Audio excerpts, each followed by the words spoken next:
Welcome everybody to the Growth and Wealth Roundtable. It's great to see all of you who are joining us live right now.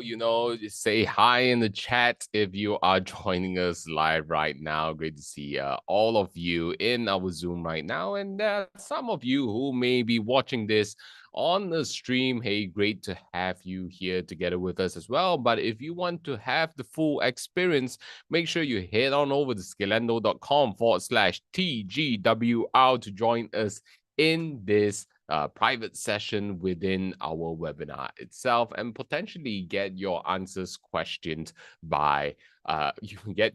questions answered by our guest experts as well, because across the next 2 days, we're going to dive in deep into the new potential in our AI era, especially when it comes to growing your wealth, because we've been hearing all about AI nowadays, but how is it that you can monetize it? But not only is AI important, because at the end of the day, AI is just a tool. How many of you agree that AI is just a tool? Type in tool in the chat if you agree that AI is just a tool, because it takes the right mindset, it takes the right strategies, it takes the right execution in order to monetize and grow our wealth together with AI, regardless of whether it is in our profession, in our career, in our business, or in our investments, including this crazy market that we are in right now. One day we're having a war, one day we're not, one day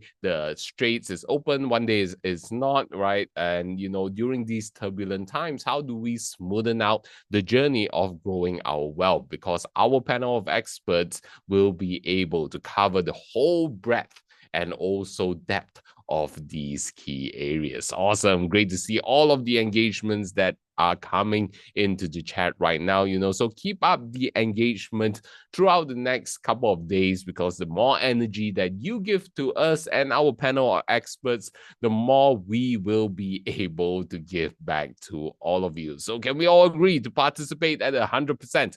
Give me 100% in the chat if we can all agree to participate at 100%. And for those of you who join us in the webinar across the next 2 full days together, we also have a bonus for you. And it's great to see all of the 100% coming into the chat, because if you keep engaging, you keep participating, and you keep showing up across the next 2 days, how many of you would love to have a bonus as well? Type in bonus in the chat if you'd love to have a bonus for your commitment of showing up across the next 2 days together with us. Awesome. Great to see all of the bonuses coming into the chat, because our next speaker has actually prepared a wonderful gift for all of you who choose to participate, live in here in the webinar, Zoom webinar. You need to go to scalendo.com/TGWR if you haven't already, to join us in this webinar, because this bonus is something that you don't want to miss. It's basically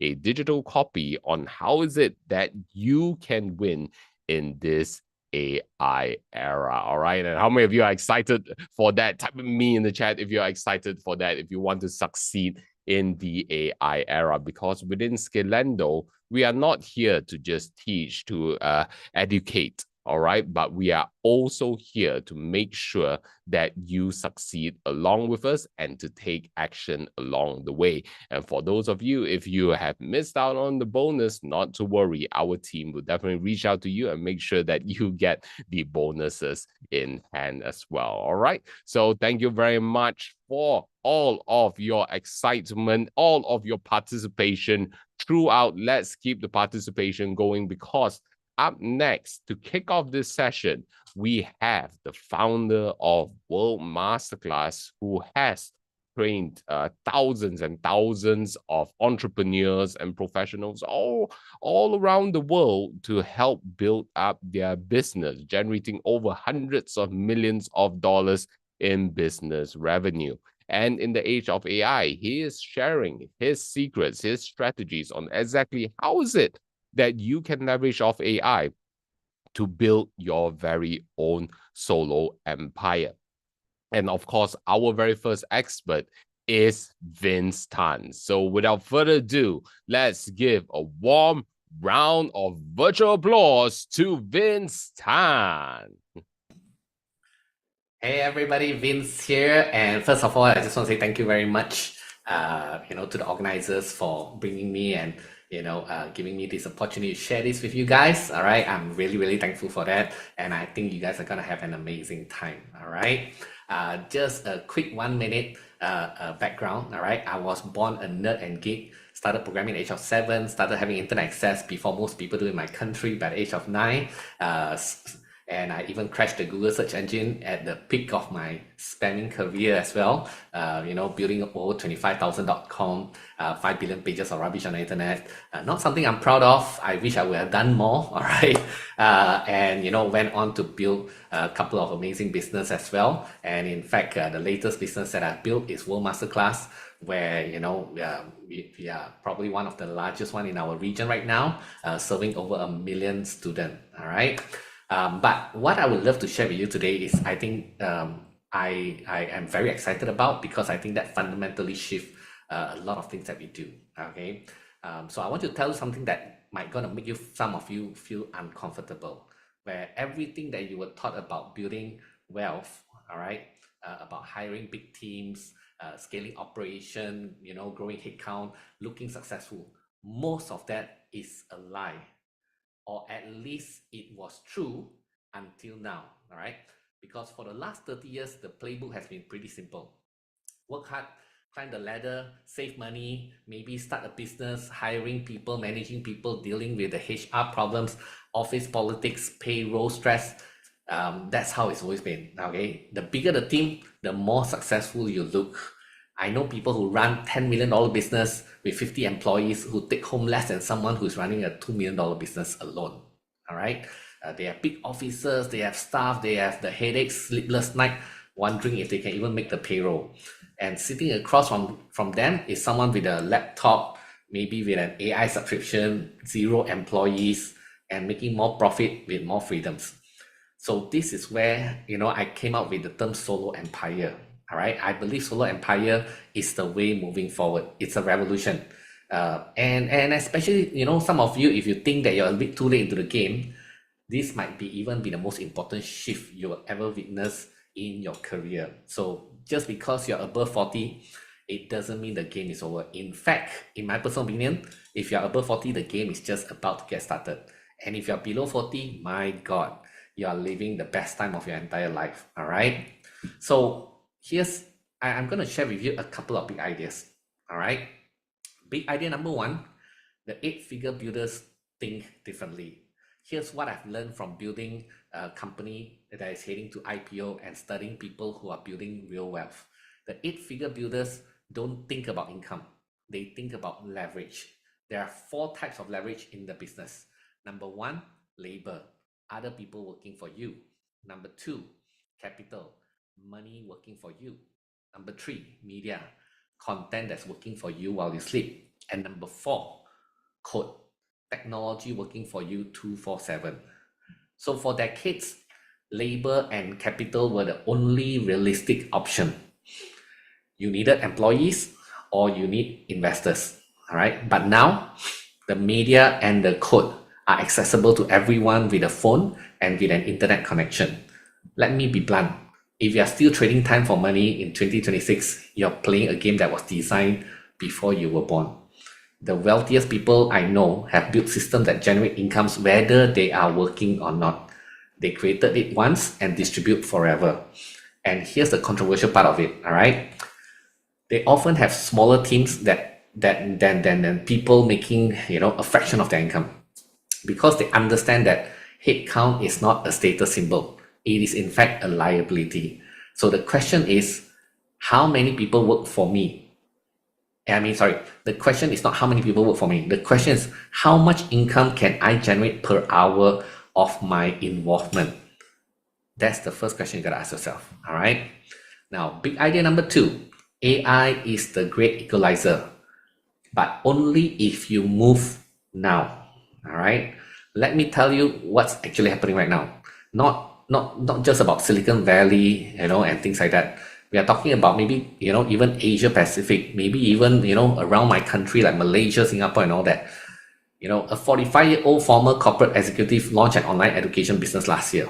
No team, no office, just him, AI tools, and a very clear methodology. In 12 months, he built a 7-figure business. How? He used AI to create content at 10 times the speed of his competitor. He built a content portal without hiring a developer.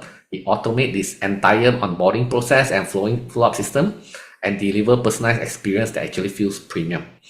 His competitor is still hiring social media managers, content writers, virtual assistant. He's doing it faster and cheaper with better quality. So this is the window right now, all right? But I need you to understand, it is closing and it's closing very quickly. Having said that, you still probably have a couple of years, but if you sit on it, that years will just pass by very quickly, all right? So right now, most business owners in our region are either ignoring AI completely or using it to write captions, all right?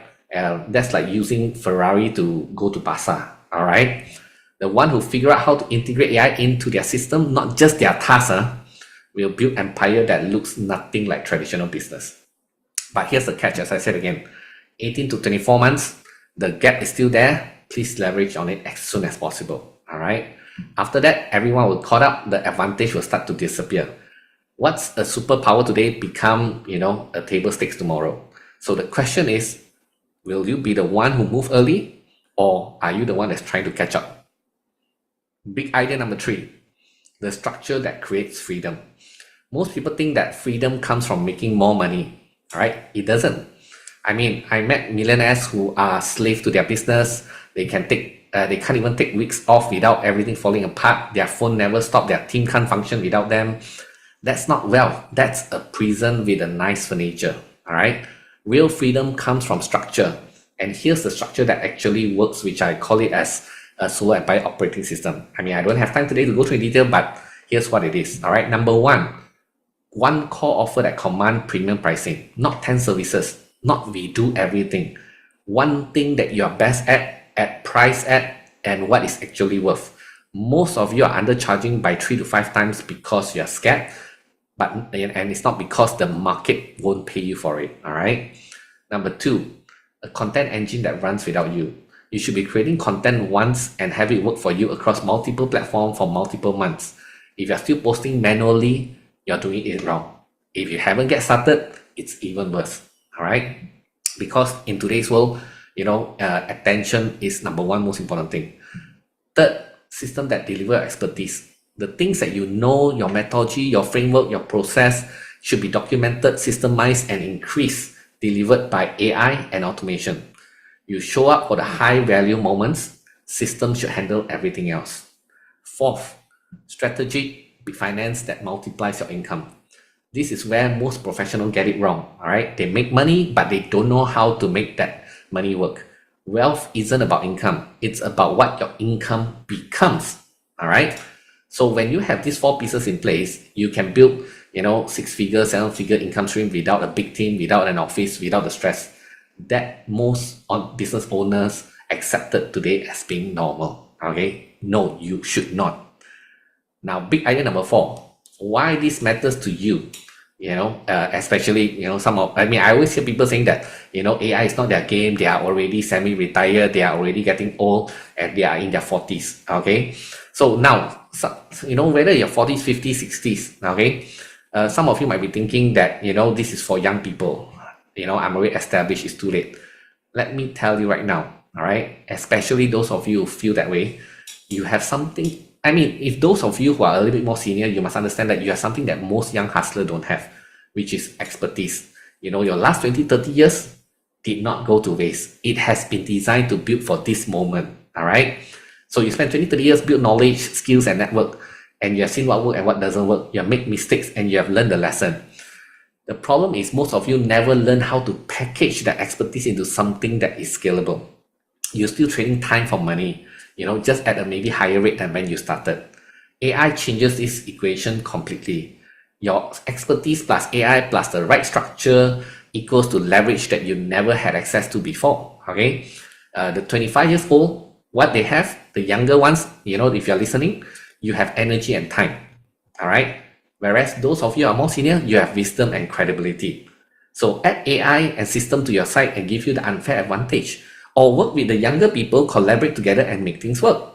But I say this with respect, all right? You have to be willing to unlearn certain things. Unlearn that success means big team. Unlearn that you need to do everything by yourself. Unlearn that technology is for younger generation. The professional in this room who embrace this shift won't just build new income stream. In fact, they will build a legacy. They will build assets that outlive their working years. They'll build wealth that transfer to the next generation. The one who don't will watch from the sideline as the world change around them. Last but not least, idea number 5. The decision that separates the successful from everyone else. Let me close with this. In every room and every event that I speak, there are always 2 types of people. The first type of people are the one who listen, nods, think it's interesting, and then they go back to their life unchanged. They'll be in the same position next year and the year after. They'll wait for the right things. They'll wait for the right time, but it never comes. The second type of people are the one that make decisions, not when everything is perfect, not when they have all the answers. They decide that they're going to figure it out and start moving. Because every successful people that I know have one thing in common. They make decisions before they're even ready. This event, you're gonna hear from all these different speakers who are building real wealth, real business, real legacies. You're gonna get information that most people will never have access to, and they probably never even bother to take the time to dedicate their time to be here. The fact that you're here, it already tells me that you're up to something. You are trying to get to somewhere. All right, you already committed to be here. In fact, I'm telling you right now, please stay all the way to the end because it is only going to help you to get that advantage. But please bear in mind, information without action is just entertainment. All right. So here's my challenge to you. Make sure to stay all the way to this today. Don't just attend, participate, ask questions, take notes, and most important thing, make a decision about what you are going to do with what you learn. All right. I mean, I've been spending 20 hours every single day for the last 8 weeks. And I'm going to be doing that for the next couple of months as well. Go all in with AI and understanding everything and connecting the dots. People are questioning like, Vince, you are already building a successful empire. Why you personally go and put your hands dirty and try to learn coding and AI and stuff like that? Because it is worthwhile. Because I know that this AI thing doesn't happen. It's not going to happen again for a long, long time. The last time something big like this happened was when the internet came to this world. That was 30 years ago. All right. If you ask me when's the best time, it now is already the best time. This is the best opportunity. Okay. Don't expect the next rush anymore. This is the one that you really have to go after. All right. So the solar empire revolution is happening whether you want to join or not. AI is reshaping business whether you use it or not. The question is simply, will you be building the future or you are going to watch it happen to you? All right. So with that said, I hope you have enjoyed this quick, short sharing. And, please take action, do whatever it takes, and, build your own solo empire. Thank you very much. All right, let's give a round of virtual applause to Vince for his amazing sharing. And how many of you are committed to building your future? Type in build in the chat if you're committed to building your future with the help of AI, because as we know, in the current economic environment, things are so uncertain right now, especially when it comes to the job market and the chaos that is going in our world today. The only way for us to take control is to build our own future. And with the help of AI, what a great time to be a builder right now. So great to see all of the builds coming into the chat and all of the commitments coming in, because up next, right? How many of you, as you are building your career, building your business, building your own journey, you have overworked yourself, overwhelmed yourself, and even come to the point of burnout? Type in yes in the chat if you have ever experienced any of the above, because I believe within our community, we have a lot of hustlers. We work really, really hard towards our goals, towards our dreams, because we know it's worth it, because we know we want to create a better life, not only for us, but for the ones that we love and care for. So whenever we face times like this, it's all about finding that realignment, being able to align with our inner self.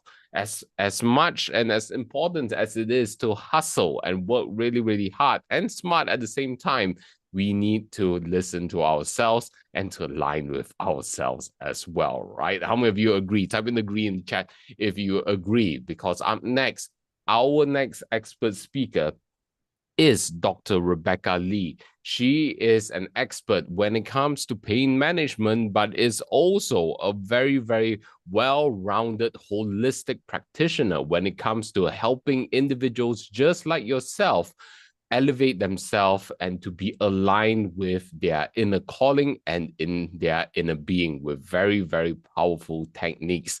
When I first met Dr. Rebecca Lee and she went through the different tests with me, I was absolutely mind blown. I was like, how does she know all of this about me? All right.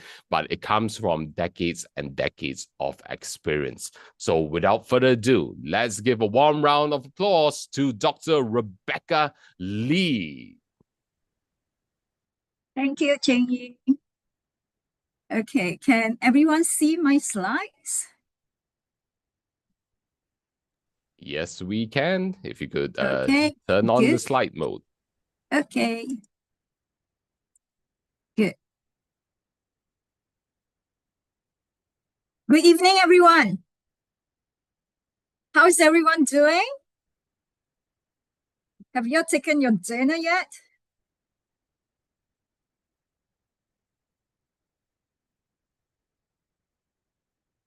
So if you have, just relax and enjoy tonight's session. And for those of you who have not taken your dinner, please feel free to go and grab something while we are here, okay?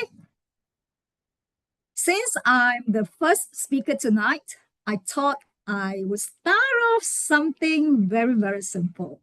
And thank you very much, Cheng Yi, for such a, impressive introduction of me, on my background. All right. Let me ask you this. In fact, can I ask, how many of you ever attended my masterclass before? Is that by any chance, how many of you actually ever attended before? Maybe you can put in the chat so that I can, I know how many of you know something about this recalibration thing. Hi, everyone. Hi, Samantha. Hi. Okay. Quite a number of you, right? Oh, Karen, no. Meta, yes. Lei Bing, Alicia, no. Albert, yes. Jessie, no. Max, yes. Good. So for those of you who have actually heard of this before, attended before, this is actually a refresher for you, which is actually very good. I'm not sure all of you ever done any homework or not, which I've actually thrown to all of you for those who attended before, the 60 days challenge. So this is actually one kind of a refresher for you as well. For those of you who have not heard before, very good. So tonight, just sit back, relax, okay? So let me ask you this. Have you ever had a moment where you look at one area of your life or your business or a project or anything that you're actually doing right now and thought, I'm already doing so much, but why am I still not getting the result that I should be getting? You try very hard. You change the strategy. You look for different solutions. Yes, sometimes things may improve a little for a while, but then the same issue comes back again. And you find yourself this very same situation come back to you, right? The problem comes back to you in a different form. And that's when we usually start asking, what else do I need to do? Huh? correct? But tonight, I would like to invite all of you to consider a slightly different question. What if it is not about doing more? What if what we think is the problem actually isn't the real problem at all? How many of you feel that you have actually worked harder this year than last year? If that's you, type 1 in the chat. How many of you work harder? Sam, work harder. Okay, KB, Ethan. All right, Alicia, Penny. All right, who else? How many of you actually feel that despite all the effort, all right, something is still not quite there yet, not where you expected it to be? Wow, I can see a lot of one here. Harder is relative. Okay, Samantha, yes. Peter, yes. You see, maybe the results are slower. Maybe the same issue keeps coming back. Or maybe sometimes you can't even explain the situation. Why is it like that? You just know something is not moving the way it should. And when that happens, our natural reaction is always I think I need to do more. I should be doing more. But what if doing more is not actually the answer? And that's what I would like all of us to explore tonight. What I want you to do next is actually, I want you to recognize yourself here. There are 3 patterns I would like you to observe on yourself. First, the recurring problem. You solve the problem, it comes back. You solve it again, it comes back. And you solve it again. This time it returns in a different form. After a while, question is no longer what solution do I need? It becomes, what am I not yet seeing? Pattern number 2, the effort gap. Like just now, many of you said you work harder. You work hard for it. This year working harder than last year. But the result is not proportional to your effort which you have put in. Something is leaking. You may not know where and you may not know what. Third pattern, the invisible wall. You know what you want. You set your goal. You already aim, okay, this is the result I'm going to achieve. You may even know what you should do, right, to achieve your goals. However, something along the way quietly stopping you. Not dramatically, not consistently, but quietly stopping you. Which one feels most familiar for you right now? Type 1, 2, or 3, or all the above. Mark all the 3 problems, the 3 patterns. Which one is you? Type in the chat. 1, 2, or 3, or all the above. Wow, Tiffany is all. Sangeeta is 3. Albert, all the above. Samantha, all the above. Sharon, 3. Penny, 2. Peterson, oh, wow. Okay. This is very important for you to know, to recognize all this, because you see, this is the first doorway into recalibration. Omeitai is 3. Ingan is, oh, wow, okay, region 3. A lot of 3s, I can see that. The invisible warrior. Edmund is 2 and 3. Good. So now we notice the patterns already, correct? You know your patterns here. So what do we normally do? We normally start to look for the reason, correct? Richard, 2 and 3.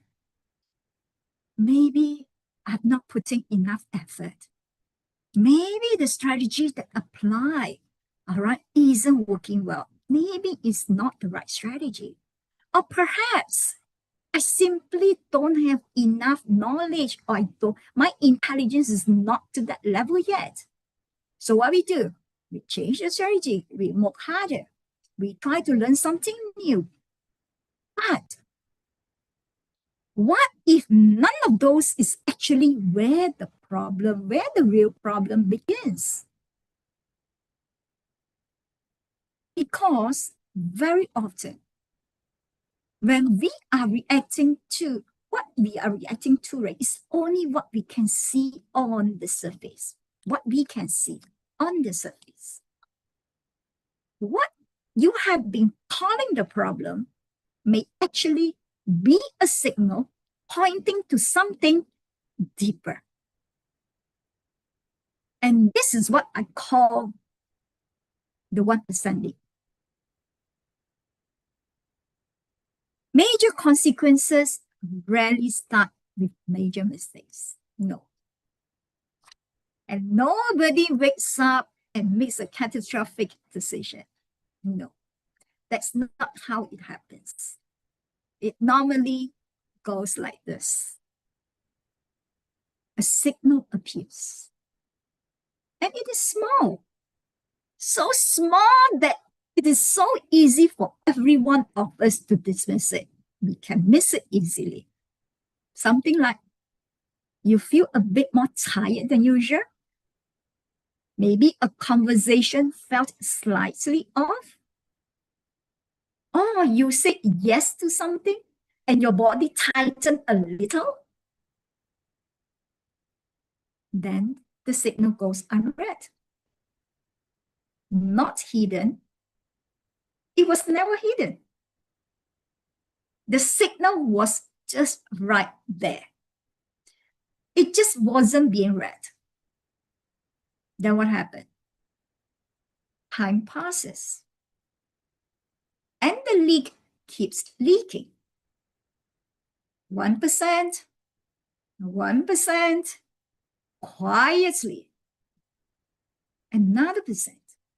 And then one fine day, it's not 1% anymore. And it is the consequence we cannot ignore, because you see, 1% add up long term, you become how many percent? And by then, everyone can see it. People around you can see. People around you have their opinion. I will tell you, you should be doing this, you should apply this, you should be using this strategy to fix it. But let me tell you, you're not fixing the leak at the point. You're just doing what? You're just mopping the floor. Let me give you a very common example here. The exhausted entrepreneur. Busy entrepreneur, working more than 14 hours a day. So busy that keep running here and there, doing so many things, missing the time, spending with family, still feeling behind. These are the signals. So what do we normally do? We'll try to solve what appears to be the problem, right? Hire more people, put in better tools, more systems, and then maybe, I take another course or perfect. All these are perfect, reasonable solutions.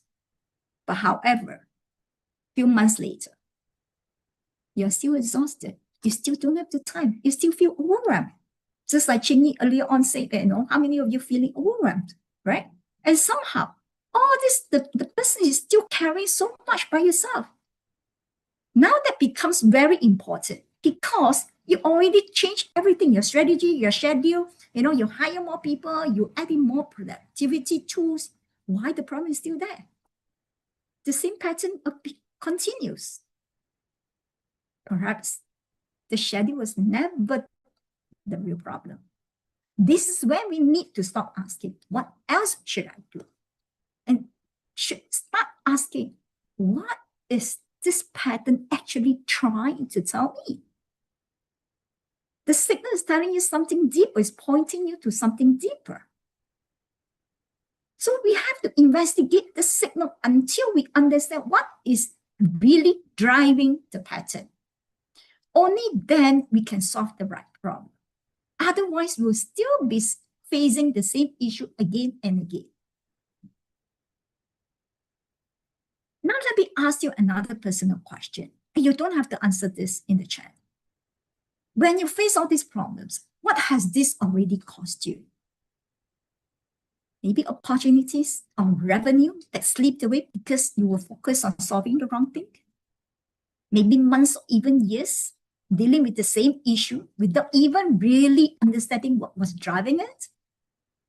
Maybe relationships or partnerships that became strained along the way. Or decisions you make based on only on what you could see at the time on the surface. And then when you add up all this, cost isn't only financial. It can also cost you the time, your energy, your opportunities, and sometimes even relationships. And the longer the real issue remains unresolved, the more cost can quietly add up. And this brings me to something very important. The important thing is this: the signals are always there. It will not go off. All right. Obvious. Sometimes they are hidden. Sometimes they are just right in front of us, but we simply miss them because we are so busy dealing with what appears to be a problem. So the challenge is not whether they are signals or not. The challenge is whether we notice them or not, and understand what they are pointing us towards it. Because once we recognize the signal, we can start investigating deeper and ask, what is really causing this? And the earlier we do that, the better chance we have of addressing the real problem before it becomes something much, much bigger. This is why I created the recalibration code, a practical methodology for reading the signals in your business, in your life. Most important thing is understanding what is actually driving them.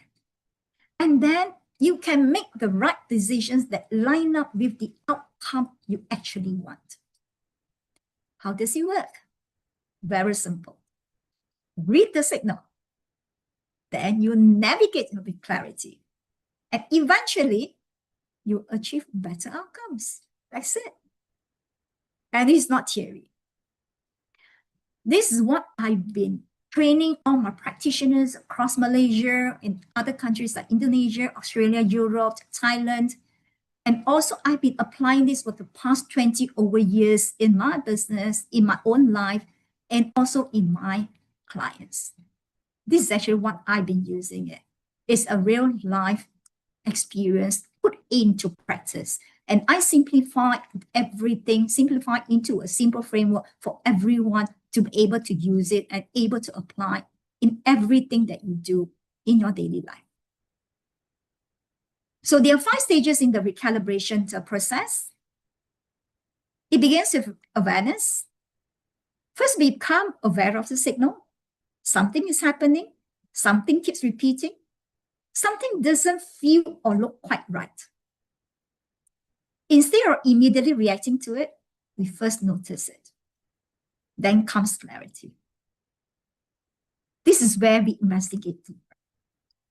What is this signal pointing to? What is really causing the problem? Are we dealing with the symptom, or have we identified the real root problem? Because without clarity, we may keep solving the wrong thing. Once we have clarity, we move into alignment. Now we look at the outcome we actually want and ask, are my decisions, my actions, and the solutions I've chose really aligned with that outcome? Then comes activation. This is where we take the right action based on what we now understand. Not simply doing more, doing what is actually needed. And when those aligned actions begin creating a different result, that leads us to transformation. The situation changes. the pattern changes, and ultimately the outcome changes. So the journey is very simple. Become aware of the signal, gain clarity on the real problem, align with the outcome you want, take the right action, and create transformation. That's it. Simple as that.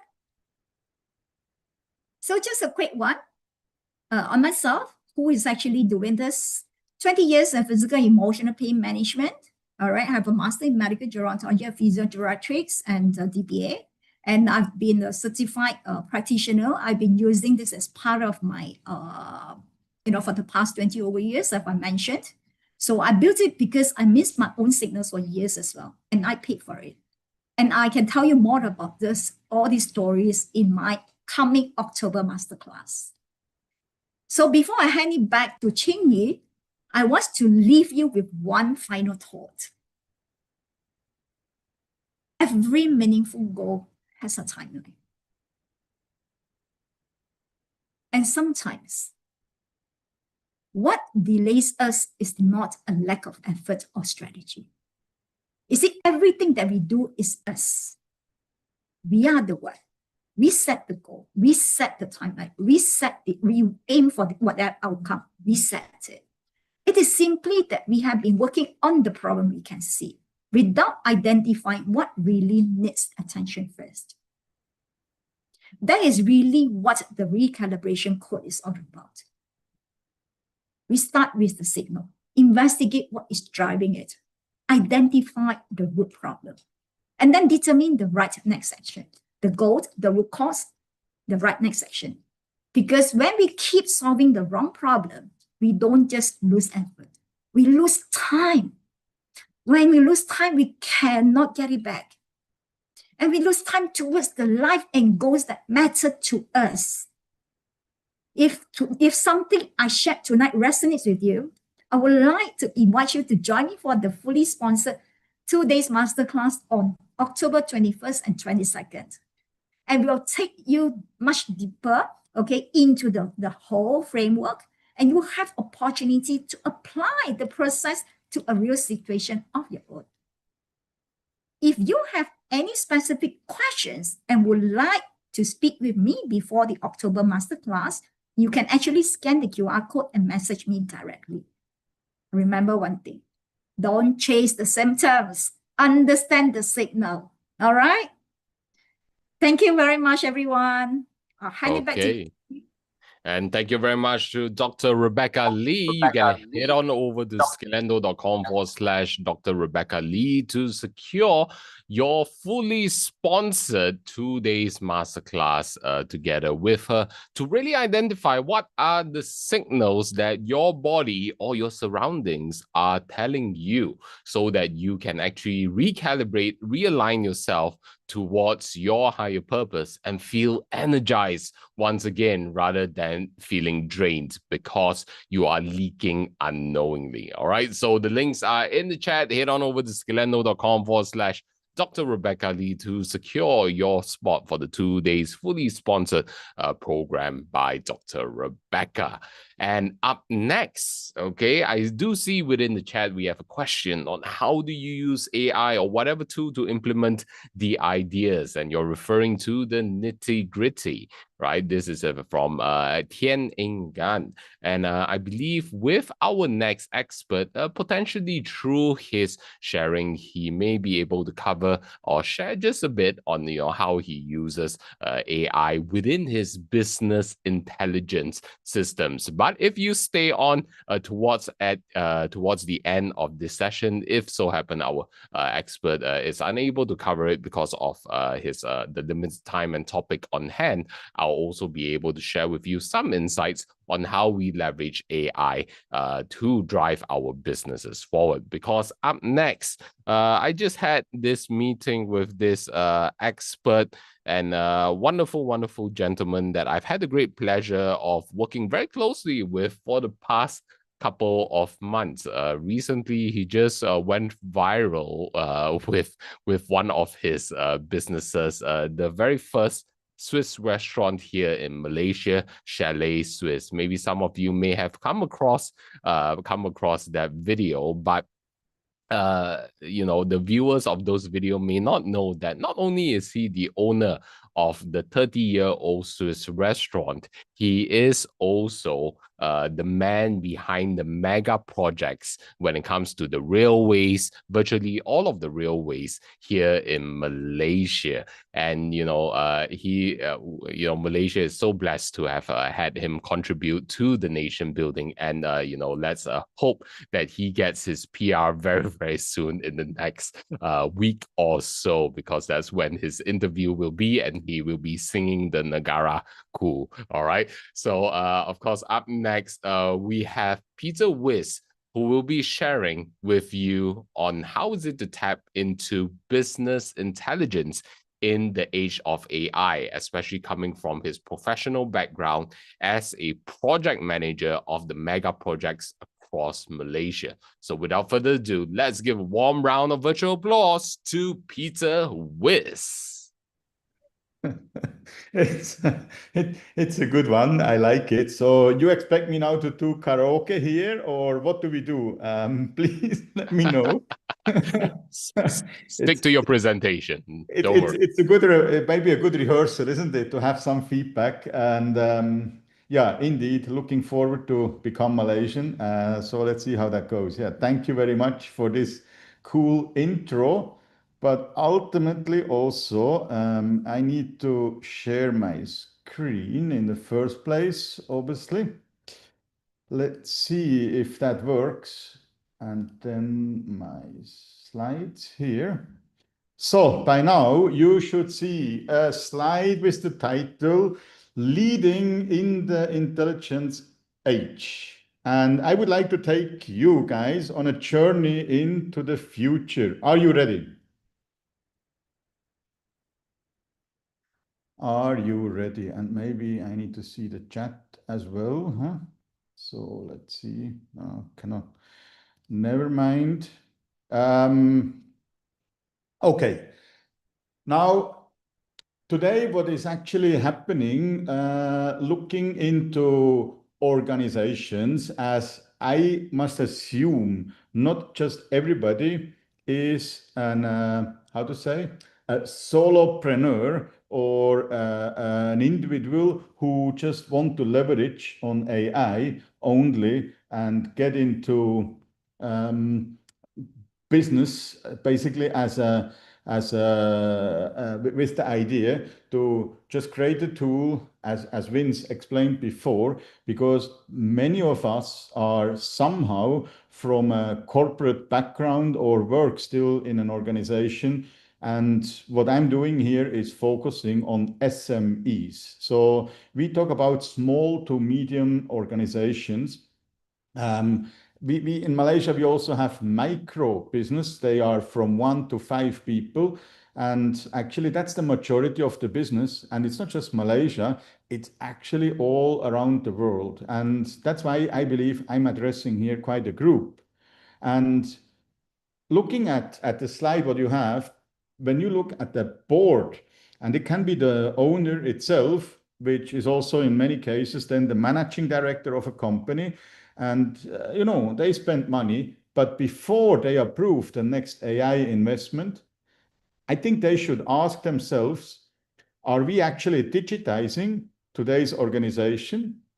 Or are we redesigning the tomorrow enterprise? And these are completely two different outcomes or decisions to make. Because if we digitize what is today available, we basically look into reorganizing the old company and the processes and patches up with AI or maybe some new technology. And then we hope, and in many cases, we need to pray to actually make it work. And trust me, I went through the last 3 years with my own company as a consulting company to teach my whole team AI.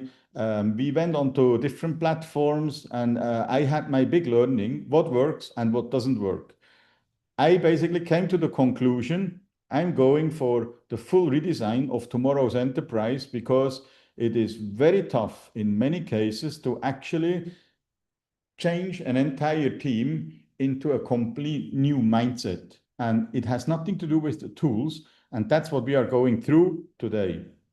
I hope by in 10, 15 minutes, you will actually understand where I'm coming from, and potentially it will shake you up a little bit, because I'm looking for the future leadership here, which is a complete different business in what's going to happen. Now, many of you think about, how do I make my organization more efficient? How do I implement AI? And by hooks and crooks, you want to go into AI, and then boom, there you go. And in many ways, it is actually the chaos multiplied by AI.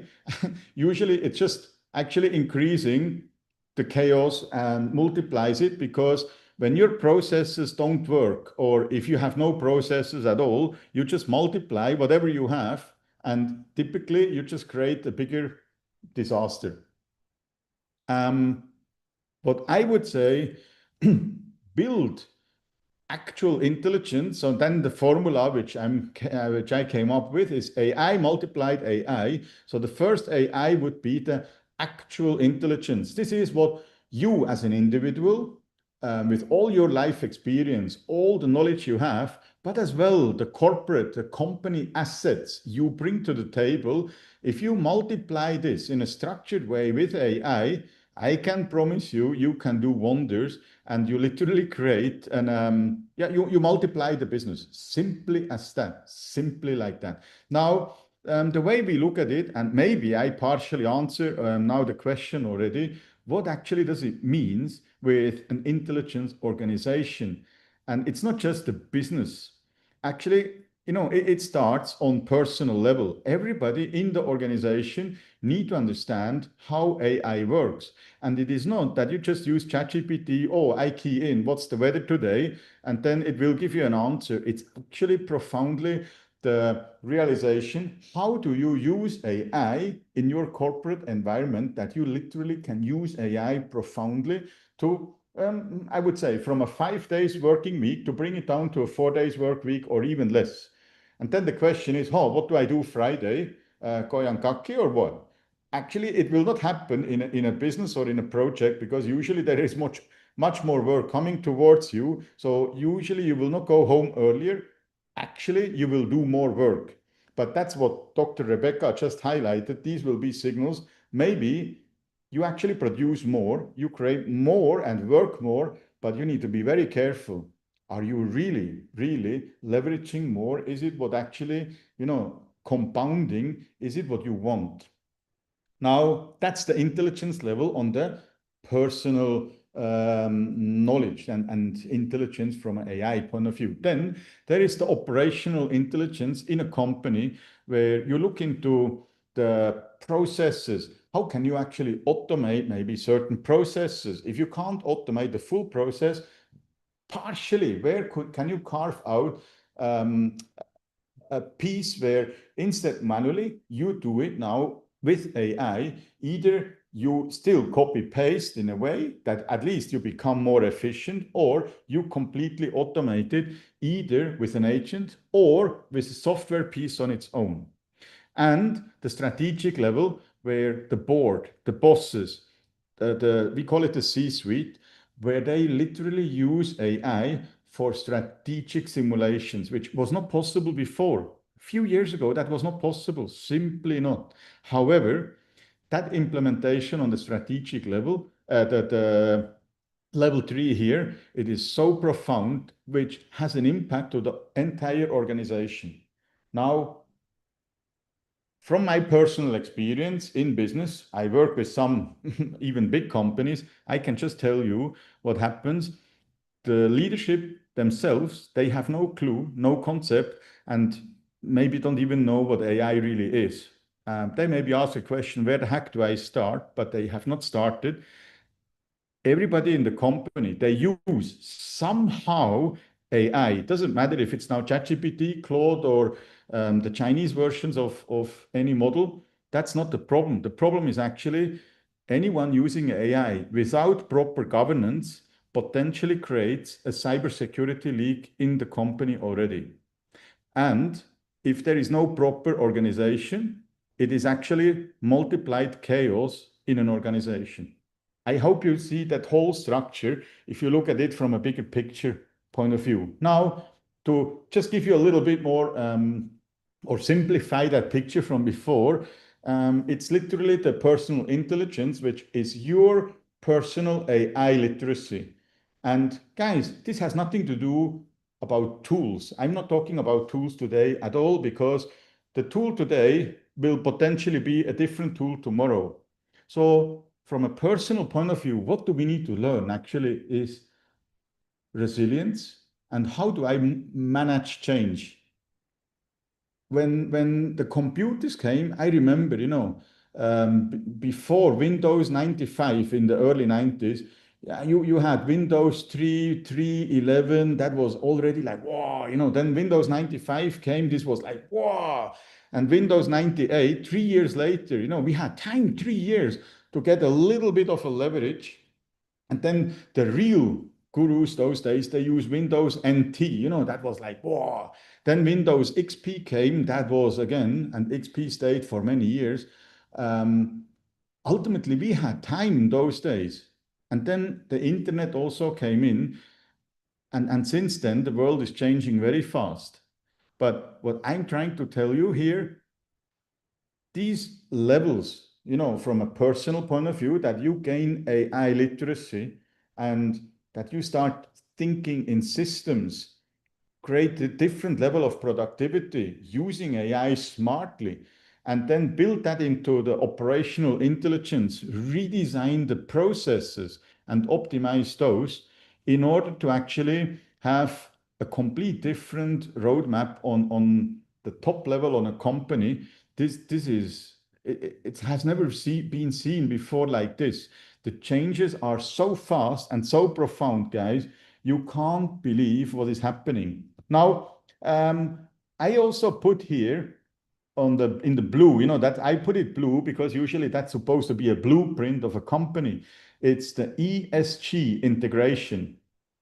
And I highlight, why do I call it ESG integration as well? Give me another 2, 3 slides, then I explain what does it mean actually. Before we go there, have a look at this picture. Picture yourself, just imagine 2, 3 years maybe from now. Could that be a reality, guys? Just let it sink in, let that sink in. What does it mean for you actually to have this graphic in front of you? Sorry, oops, I went one too fast. If you see that leader, can be the CEO, can be a team lead, doesn't matter. It's take it as a leader of a company. And in the background, that guy has a dashboard where you can see there is a code, there is a bit of a dashboard, there is an app. And basically, this is what we have nowadays, where an AI, it can be a GPT from OpenAI, it can be a Claude Code app or anything like that. Actually, guys, that's available already as we speak. In other words, you can run an agent during the night analyzing your company data, your emails and all that. In the morning, it tells you what you need to do because it's there already. It's not new anymore. It is fact, guys. And whichever company is not looking at these facts, I think Vince was very convincing in that point as well, guys. Now is the time. If you don't jump into it, the question the board must ask, are we still relevant tomorrow? That's what it is. But I'm going one step further here. If you see, there are two gentlemen. Okay, gentlemen, that's a different story. I'm not sure how we call them. That's actually a question I'm asking you guys. But if you have a team in front of you, you have 6 humans and you have 2 AI bots here looking at you. My question to you is, how do you actually lead that team? What questions do you ask do you still lead that meeting as you would do it now, today? And guys, maybe you think like, oh, Peter, you are cuckoo, you are crazy. But is it, I am crazy? Yes or no? You have seen this.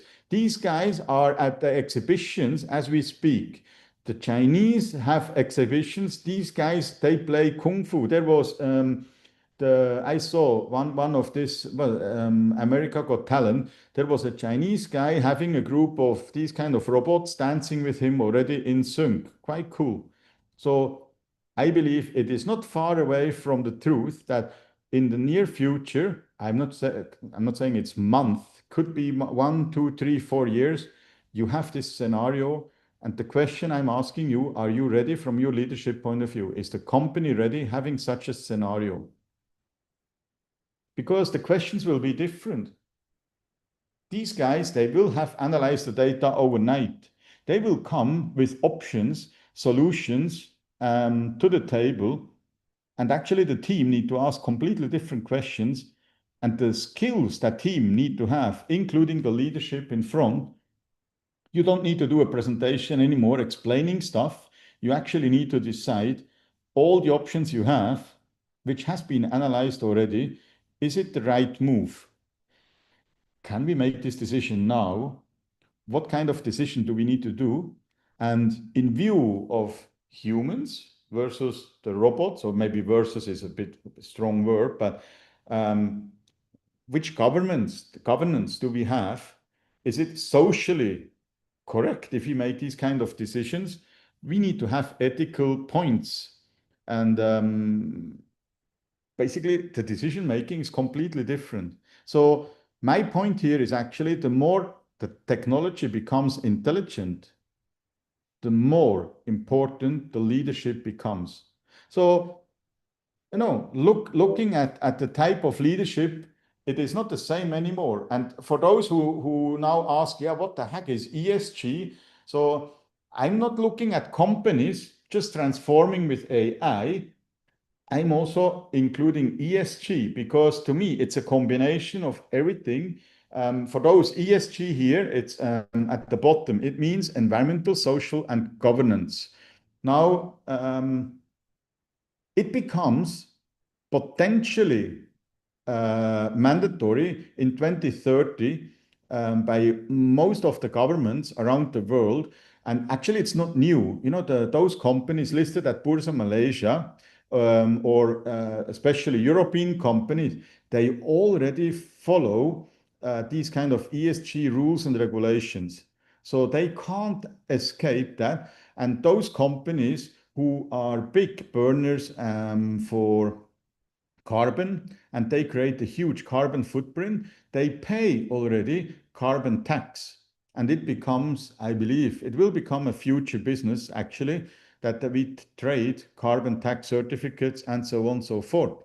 Now, what does it mean for a small company? They say, I don't need that. Yes, fair enough. However, if you want to deal or supply maybe to a bigger company, if you become a vendor for a larger company, doesn't matter if it's in Malaysia or even overseas, if you want to supply equipment or whatever, you need to actually become ESG compatible, and you need to have an ESG report in-house. But again, guys, it's actually not that much of a rocket science. You can do it. And trust me, Claude Code will immediately create an app for you that you actually can do the reporting on it pretty quick. So I have been there, done that. That's not a problem. But it takes still somebody to help to integrate everything. And my point is, if you start changing the processes in your organization to implement AI, you most likely should look into ESG as well at the same time to just tweak the processes to help each other with AI, reduce your carbon footprint, improve your governance. And governance is not just from an ESG point of view. I myself, on the way to become ISO 42001 certified, actually governance, even with AI, is critical. In your organization, if everybody is just looking into, how to say, AI and using AI without governance, it's a big problem. If you want to sell AI products, you need to become certified as well and ultimately follow the structure similar like ISO 9000. It is and becomes standard. So now I think I'm talking too much already and too long. When we look into the transformation here, the topic is that the strategic leadership, the human capability, then the operations with the processes, and ultimately the governance, it has to change altogether. And this is tough. It's not easy. Where basically the process starts at eliminate what it doesn't work anymore, just eliminate that. Try to simplify the processes, optimize whatever technology can do, digitize, then augment it, automate it, and ultimately agentify it that it will become an agent running the show. And in my case, what I do, I changed everything what AI can do for me. And then I'm personally, as ISO says, they call it the human in the loop. I myself, for my company, I call it the expert in the loop. So whatever AI can't do, I will then finish it to the final level. And in railways especially, we need to deliver safety relevant documents, and that cannot just be done by AI. We need to make sure the expert look at that stuff, make sure it works in the long run. Now, what does that mean for a company? So what I'm offering here is like a 3-hour board and C-suite strategy session where we look into that AI, ESG, and the enterprise transformation and create an initial report and ultimately give an idea what actually does it mean for that particular company. The architecture is pretty simple. It's not rocket science. It's just a very profound structure to make sure we do the readiness scan at the beginning to see what is the company, where is the company, what is the company maturity for AI and ESG. And then, of course, there must be a board level strategy. Guys, everything starts on top here. It cannot be, you should not start AI in your IT department. That would be the worst thing to start with. And then the SME intelligence, the roadmap I show you after, it's a 100-day plan, which ultimately leads into that we become an embedded transformation partner with Scalendo and the team in order to support an SME who has not the resources to run the show themselves with their own department, like a big one, a big company.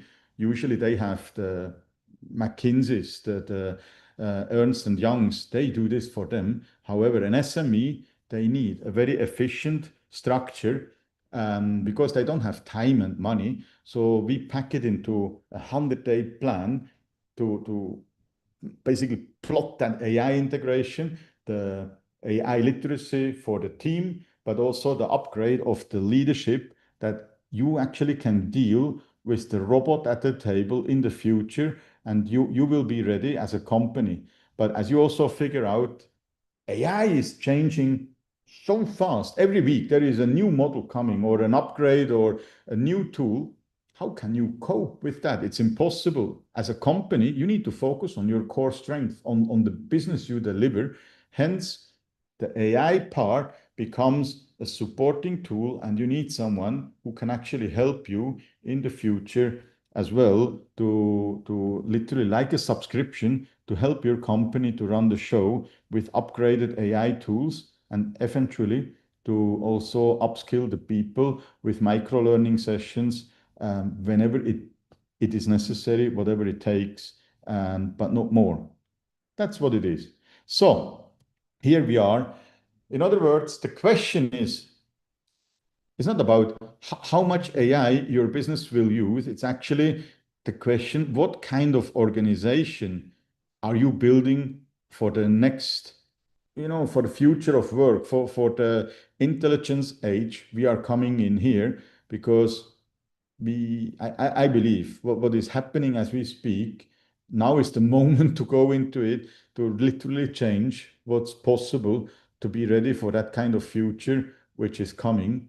On one hand, to me, it's amazing On the other hand, as a leader, we have to learn so much, and especially also let go of the past, because how we ran the past business, we can't run the future business like this anymore. It will be changing completely, and whoever will not change, they will be changed. Simply as that.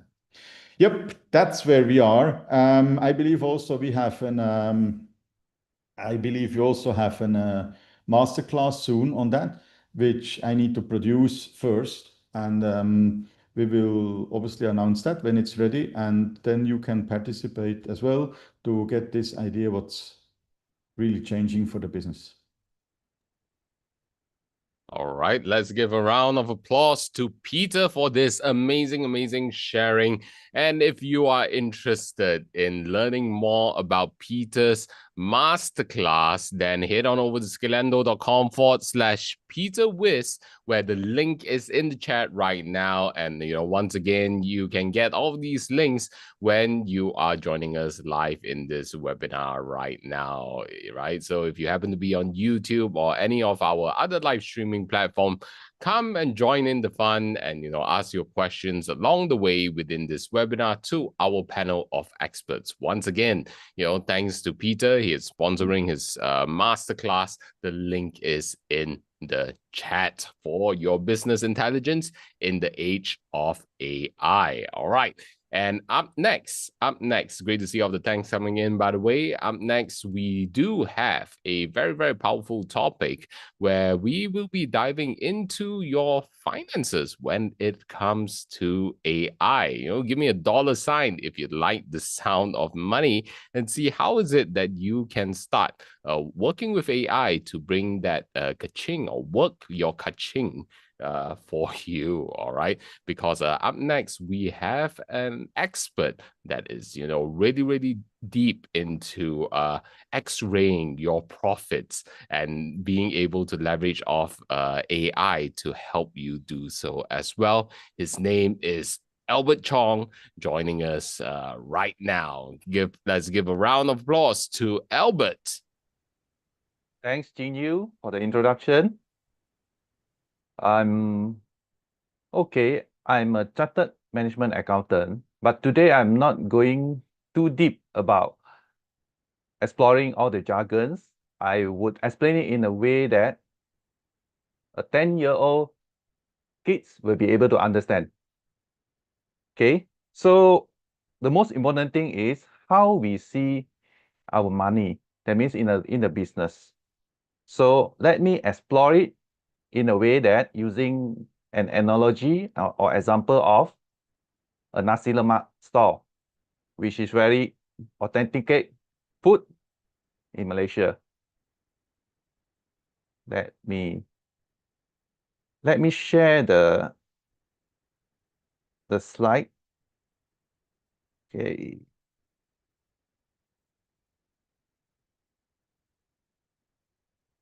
Okay. So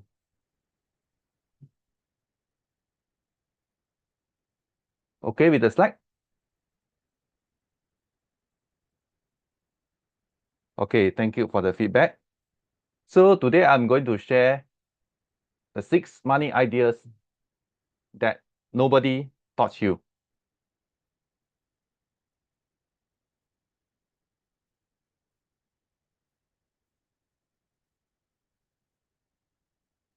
Okay, my background, I was from science stream with 0 business background, 0 accounting background.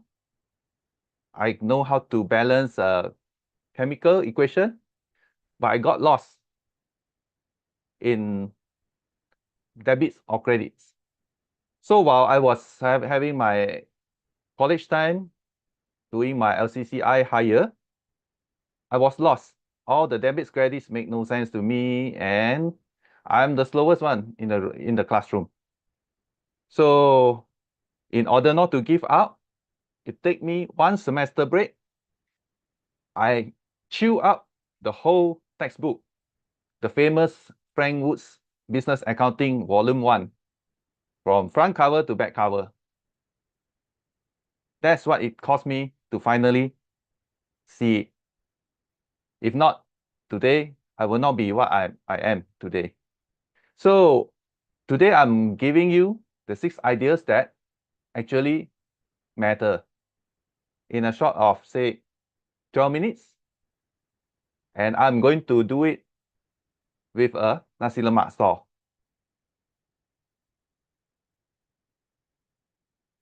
Let's meet the hero, a boy. So he owns one nasi lemak stall, and he sell it at 5 ringgit a packet. So he sells 3,000 packets, which make 15,000 in a month. And the ingredient is 3 ringgit per packet, which is 9,000 a month. And he also pay rent for his stall and helpers, which cost him 4,000 ringgit. And he also happened to have been caught double parking at the morning market. This cost him 500 ringgit. So a simple arithmetic will show a 1,500 profit. Okay, let's keep these numbers in your head, or what you can do is you can do a screenshot and then later on you can refer to it, because the following slides will be based on all these scenarios. Remember to take a look at the 500 ringgit summons. That is the only item that behaves differently in every ideas that follows.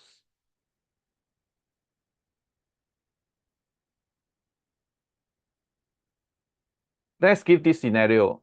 A school orders 1,000 packets for the sports day activities, and they pay in 60 days. But our boy needs to buy the rice now. So on paper, it will show 2,000 profit, which is explained in this slide. 5,000 sales minus 3,000 ingredients cost.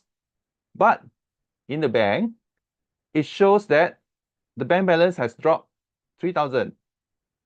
So which means that even though he has win the sales, but he's actually 3,000 lesser off in terms of cash.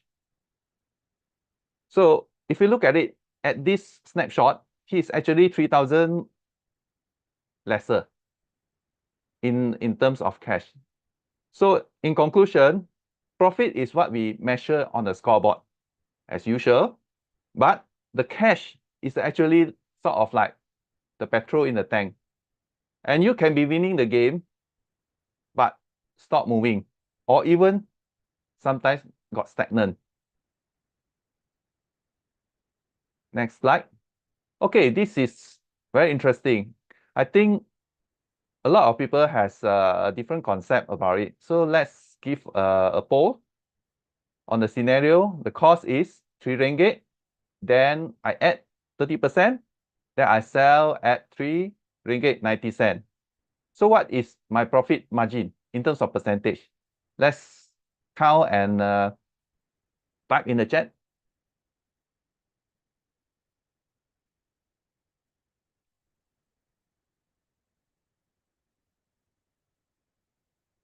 Profit margin, meaning that in terms of percentage.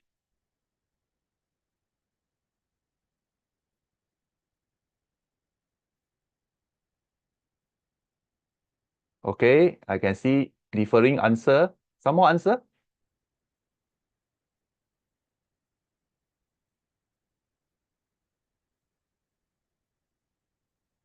All right.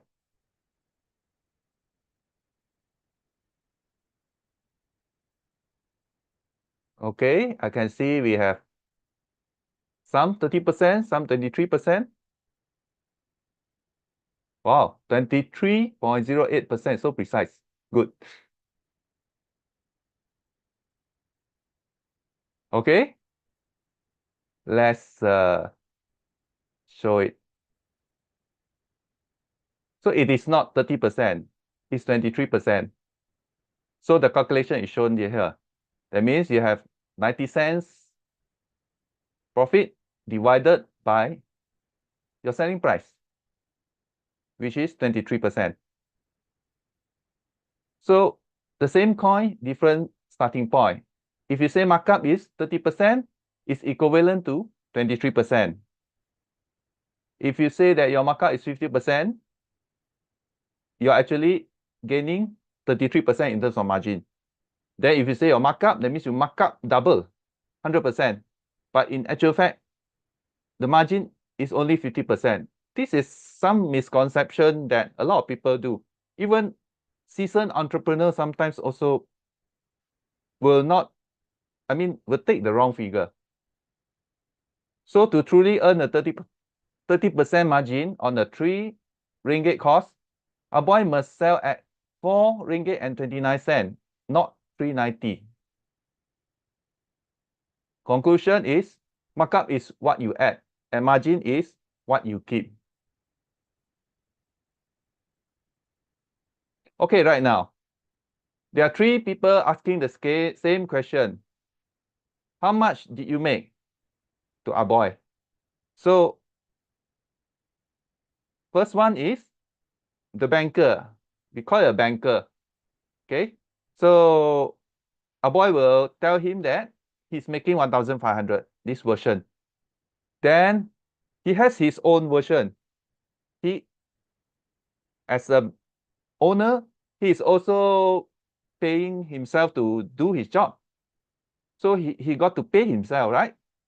So he is paying himself 3,000 ringgit in order to be doing his job, staying at the store from morning to the evening, working hard.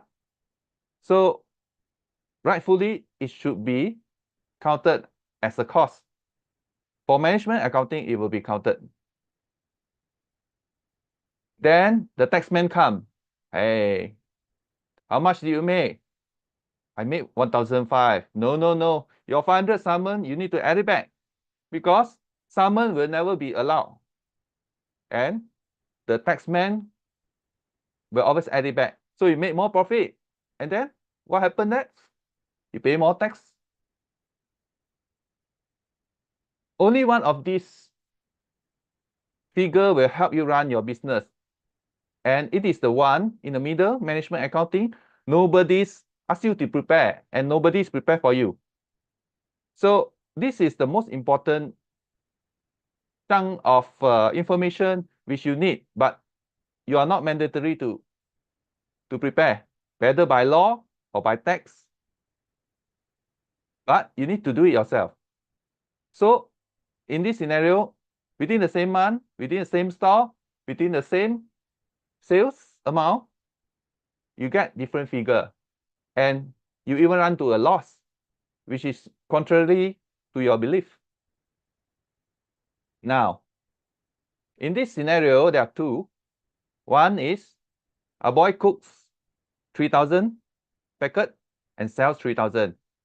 That means he sells all.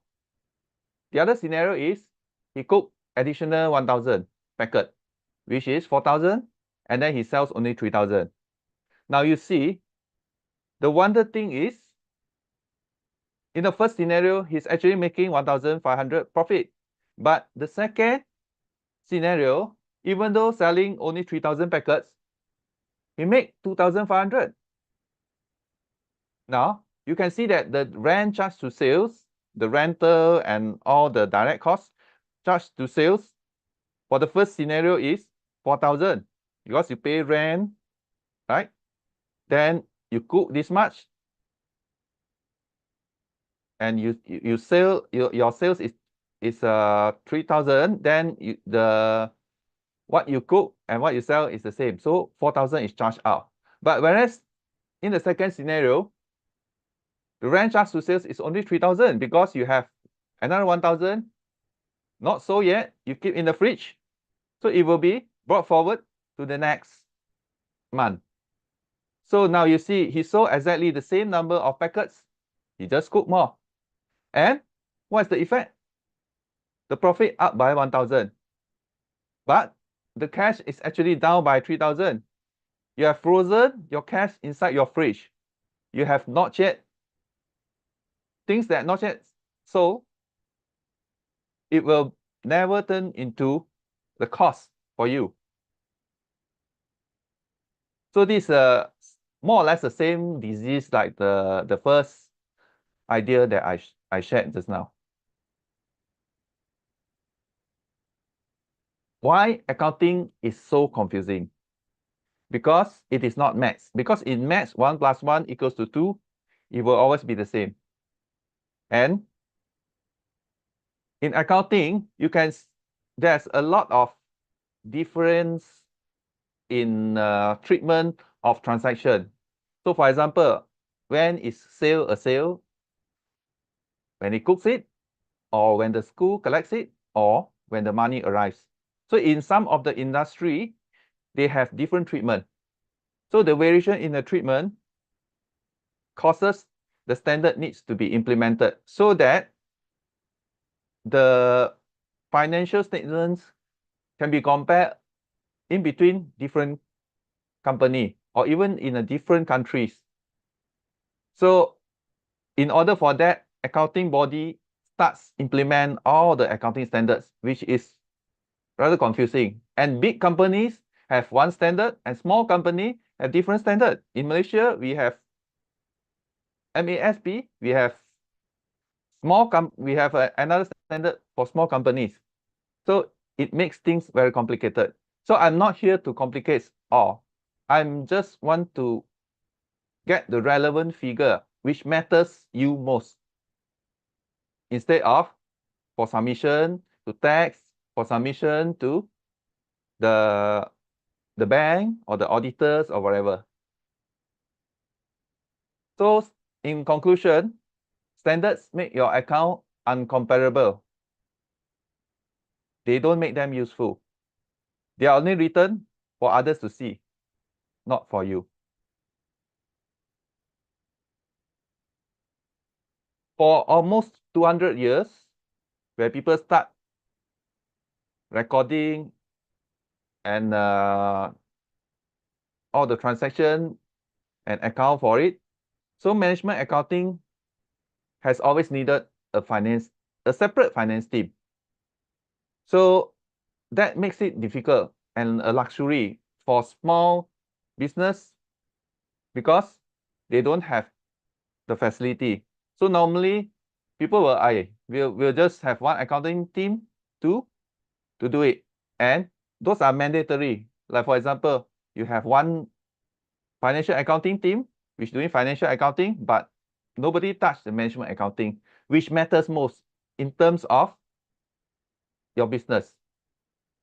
The financial accounting was always like a rare view mirror because it shows whatever that went past. That means you have your figure today, which shows you the last couples of months.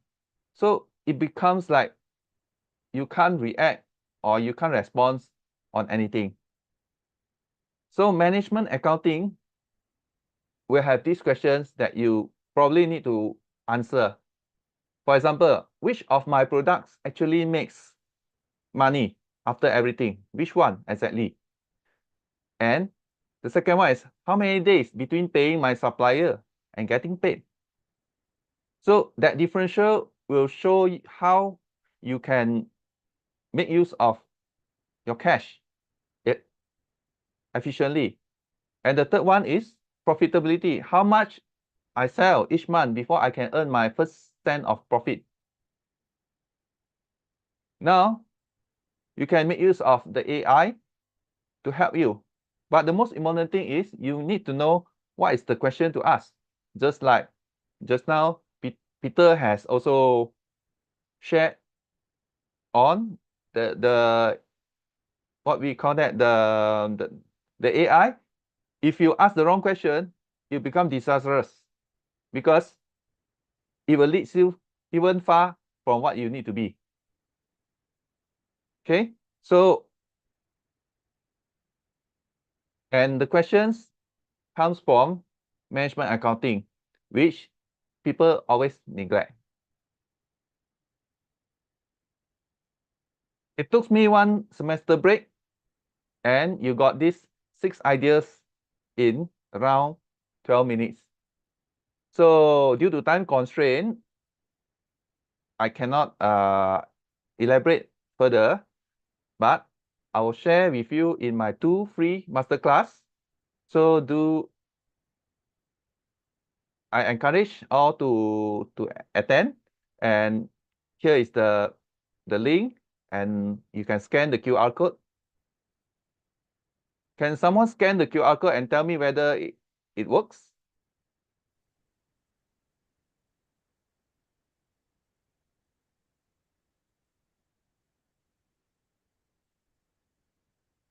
Yes, it is. Okay, good. So that's all for my sharing tonight. Thank you very much.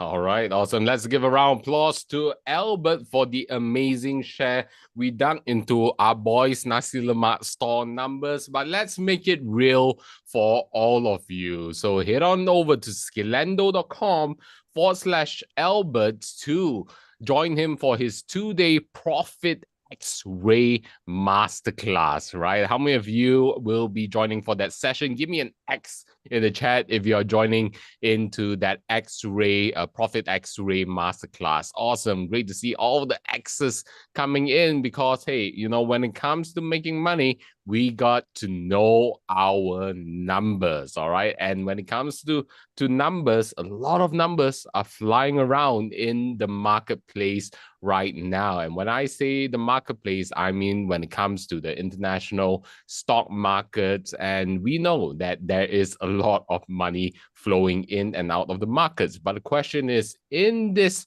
environment that we are in, are you still able to see the opportunity that is available in the market? Because up next, we have a awesome investor, right?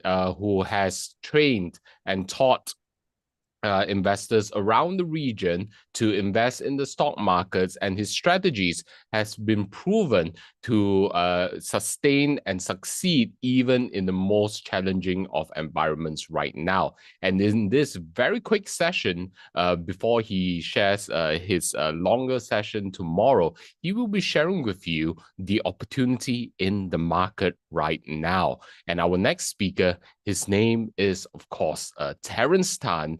And without further ado, you know, let's give a warm round of virtual applause to dig into Terence's mind. Hey there everyone, this is Terence Tan from Impossible Investors. Now, I'm an option trader by profession and I trade full-time on my own trading account. Now, so what I have today for all of you, right, it's a great news in this current market. So if any of you have looked at the stock market right now, you know that we are in crazy times. Now, and when I say crazy times, it simply means that we have a market right now that's pretty much banking on what one man, right, it has to tweet about and has a headline for the rest of this world. All right, now, so can you imagine if we ever had a market where one simple tweet, right, on Twitter itself, or now called X, can actually move the market at its own will? All right, now, so this is where we have an absolutely crazy market where, you know, trend doesn't really matter. Fundamentals don't really matter, right? It's what one man chooses to say and the picture that one man chooses to bring to the table. Now, so of course, this lead us, or, you know, bring many of us to the realization that, you know, we bring about a story, right, in which many of us probably grew up with, right? The boy who cried wolf, right? Now, so he's going to keep crying and crying and crying as long as it works, as long as it brings people to his party, right? But sooner or later, right, this is going to end. Right, it's going to be a situation where he's going to keep calling for it, right, and nobody's going to react anymore, right? But are you making money right now?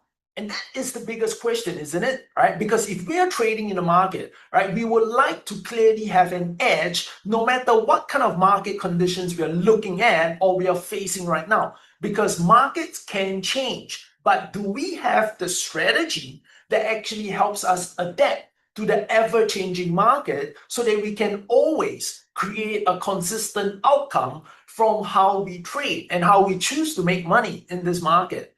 So if you don't clearly have an edge to how you trade the markets right now, right, do remember to come into my live session and live webinar together with all of you, right, tomorrow night at 8 in the evening. right? So it's going to happen on the 29th of April at 8 p.m. in the evening, right? Where I'm going to use what I'm good at, options trading, to show you how all of you can build a very clear, distinct edge, right? Despite all the current market fluctuations, despite all the craziness in the market right now that you're seeing, that you're facing.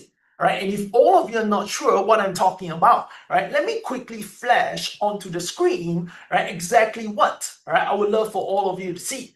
Right now, so if you look at this SPX chart over here, this is basically the whole S&P itself, right? So here we have the month of March, right, where, you know, the whole Iran situation broke out, right? So the market kind of collapsed with that fear over here, right? And then all it took was one man's headline, right, to announce that the war is over, right? Even before it actually is, and before even any confirmation came at all, right? He just said the war is over, right? And then look what it did to the market. Right, it basically not only recovered whatever damage it created over here, right, but it also brought the market to an all-time high. Was there any relevance or was there any backing behind this? No, because the negotiations are still going on, right? And the negotiations seems like it's only one party at the table and not two. I hope you see where I'm talking about over here, right? And right, nothing is confirmed yet. And yet we are not just past the all-time high, right? But we have clearly broken out from the all-time high. Now, so what I'm saying over here is, can you enter the market right now and chase the prices? Not exactly, isn't it? Right? It comes with a lot of risk. But can you also short this market right now with the kind of headlines that he is making, right? And how he influences market to keep going higher? You can't as well. So many traders are now left stuck. Right? But do you entertain the idea of making a trade every single day and going out of the day with your profits to show for in just 60 minutes or less? Now, if you like the sound of idea, you better make sure that you have registered, right, and actually show up, right, for my live webinar tomorrow. Right? And I say this because if I were to narrow all this down, right, into a 5-minute trading window, right? And when you have all these lines that I plot together with my students on the chart itself, can you see where the opportunities now are?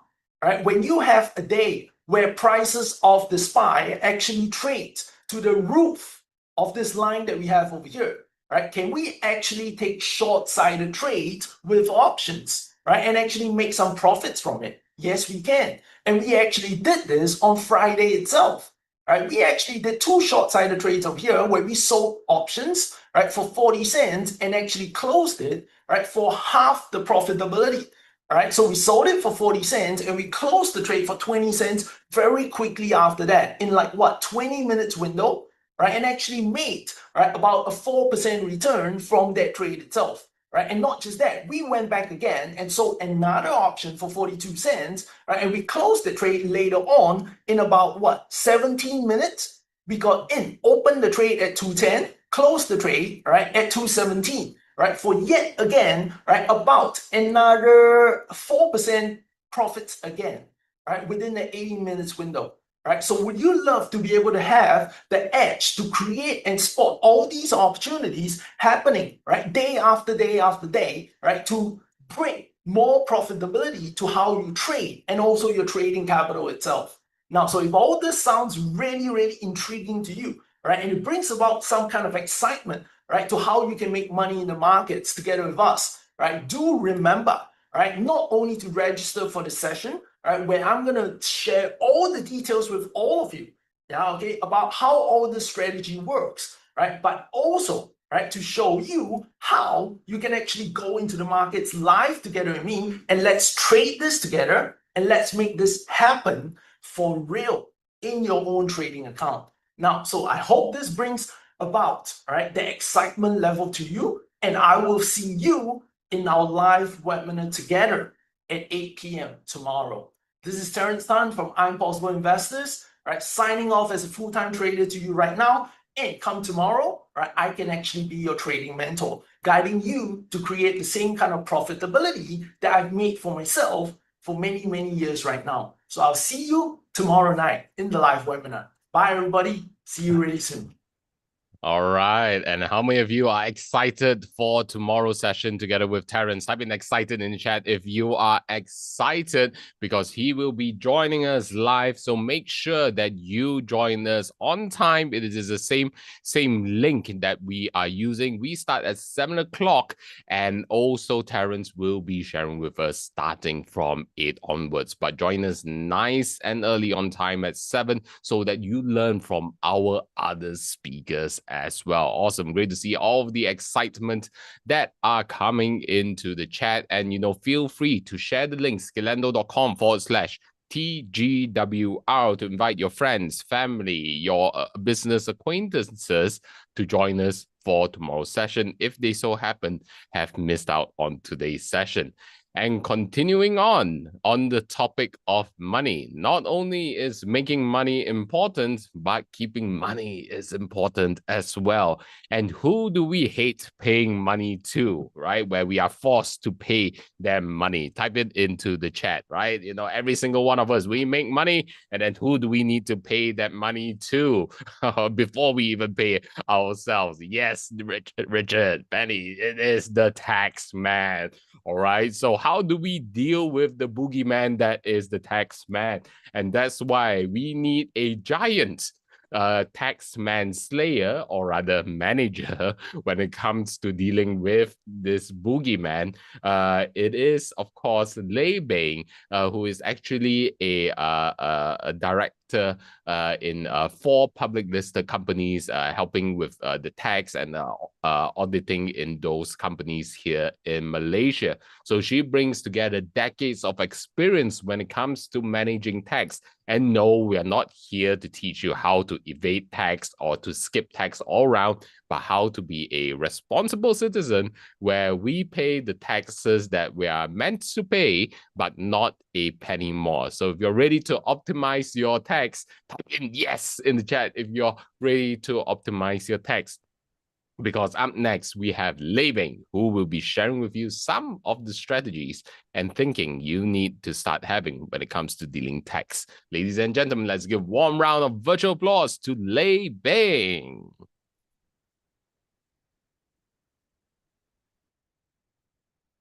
Thank you, Cheng Yu. A very good introduction. Everybody loves to make money, but must learn to love to pay tax. Okay, good evening and welcome everyone to my session on taxation. I'm Lei Bing. I have been providing tax consultancy services for over 4 decades. And I still find that tax is not only confusing like accounting. It is complex and complicated.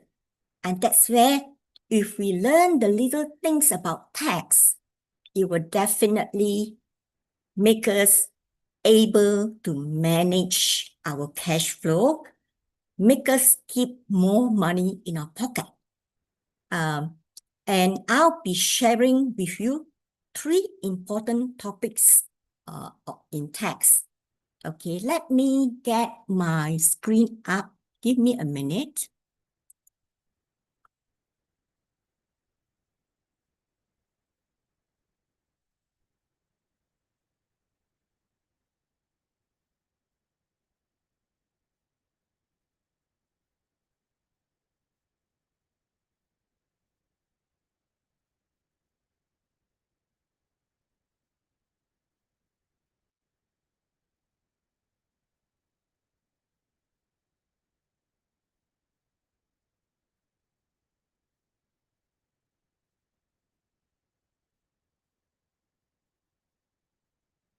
All right. The 3 topics that I will be covering this evening is, tax audit triggers, which is worth knowing. Number 2 is the relief and deduction most taxpayers miss. And number 3, how to document your tax position properly. So let me first move into tax audit triggers. Just want to know how many of you ever received a love letter from the income tax department? Just a white envelope, and once you open inside, you will either see a notice of additional assessment plus penalty, or you will receive a letter asking you to submit documents, so on and so forth. Can you please share in the chat, one, if you have ever received that love letter from the income tax department? Oh, okay, thank you. Now I can see, oh, only 2%. Okay, yes. I think I also have received such letter before. All right, but this is where we want to know, why do we receive such a love letter from income tax? Basically, it's not about our wrongdoing, but basically that is something that the tax department sees in our tax return, observe, and then would say, okay, let's pick this taxpayer and ask more to clarify. Okay, so number one would be when we as a taxpayer, there's a significant changes in the income we declare and the expenses claim. Give an example, ABC Sundaram Bahat reported 800,000 ringgit profit in 2024. And in 2025, the profit reported dropped to 300,000 ringgit, even though the sales in 2025 has increased a little bit. And then the tax authority came to do an audit and discovered that there is this expenses called consultancy fee.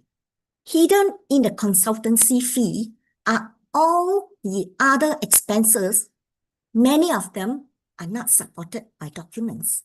And when tax department audit, no document, okay, they start picking up those items, add it up and say, sorry, we have to charge you more for the overclaimed expenses.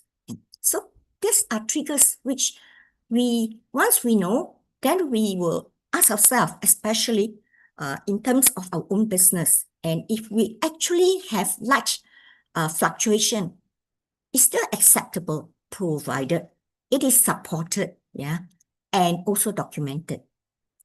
Point number two is lifestyle does not match income.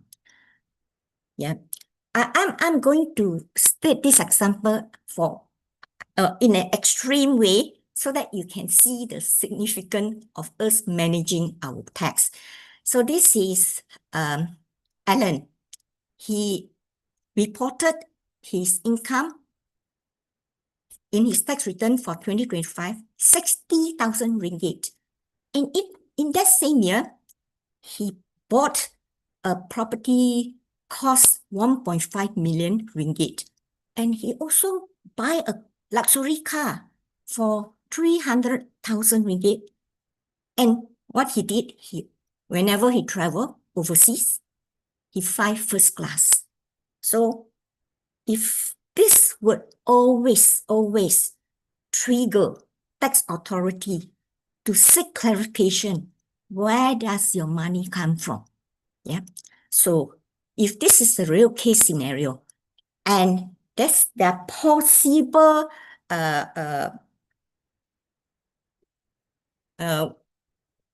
incident which will actually be able to substantiate you. For instance, your inheritance. So if you have inheritance, you must have the paper to support. Yeah.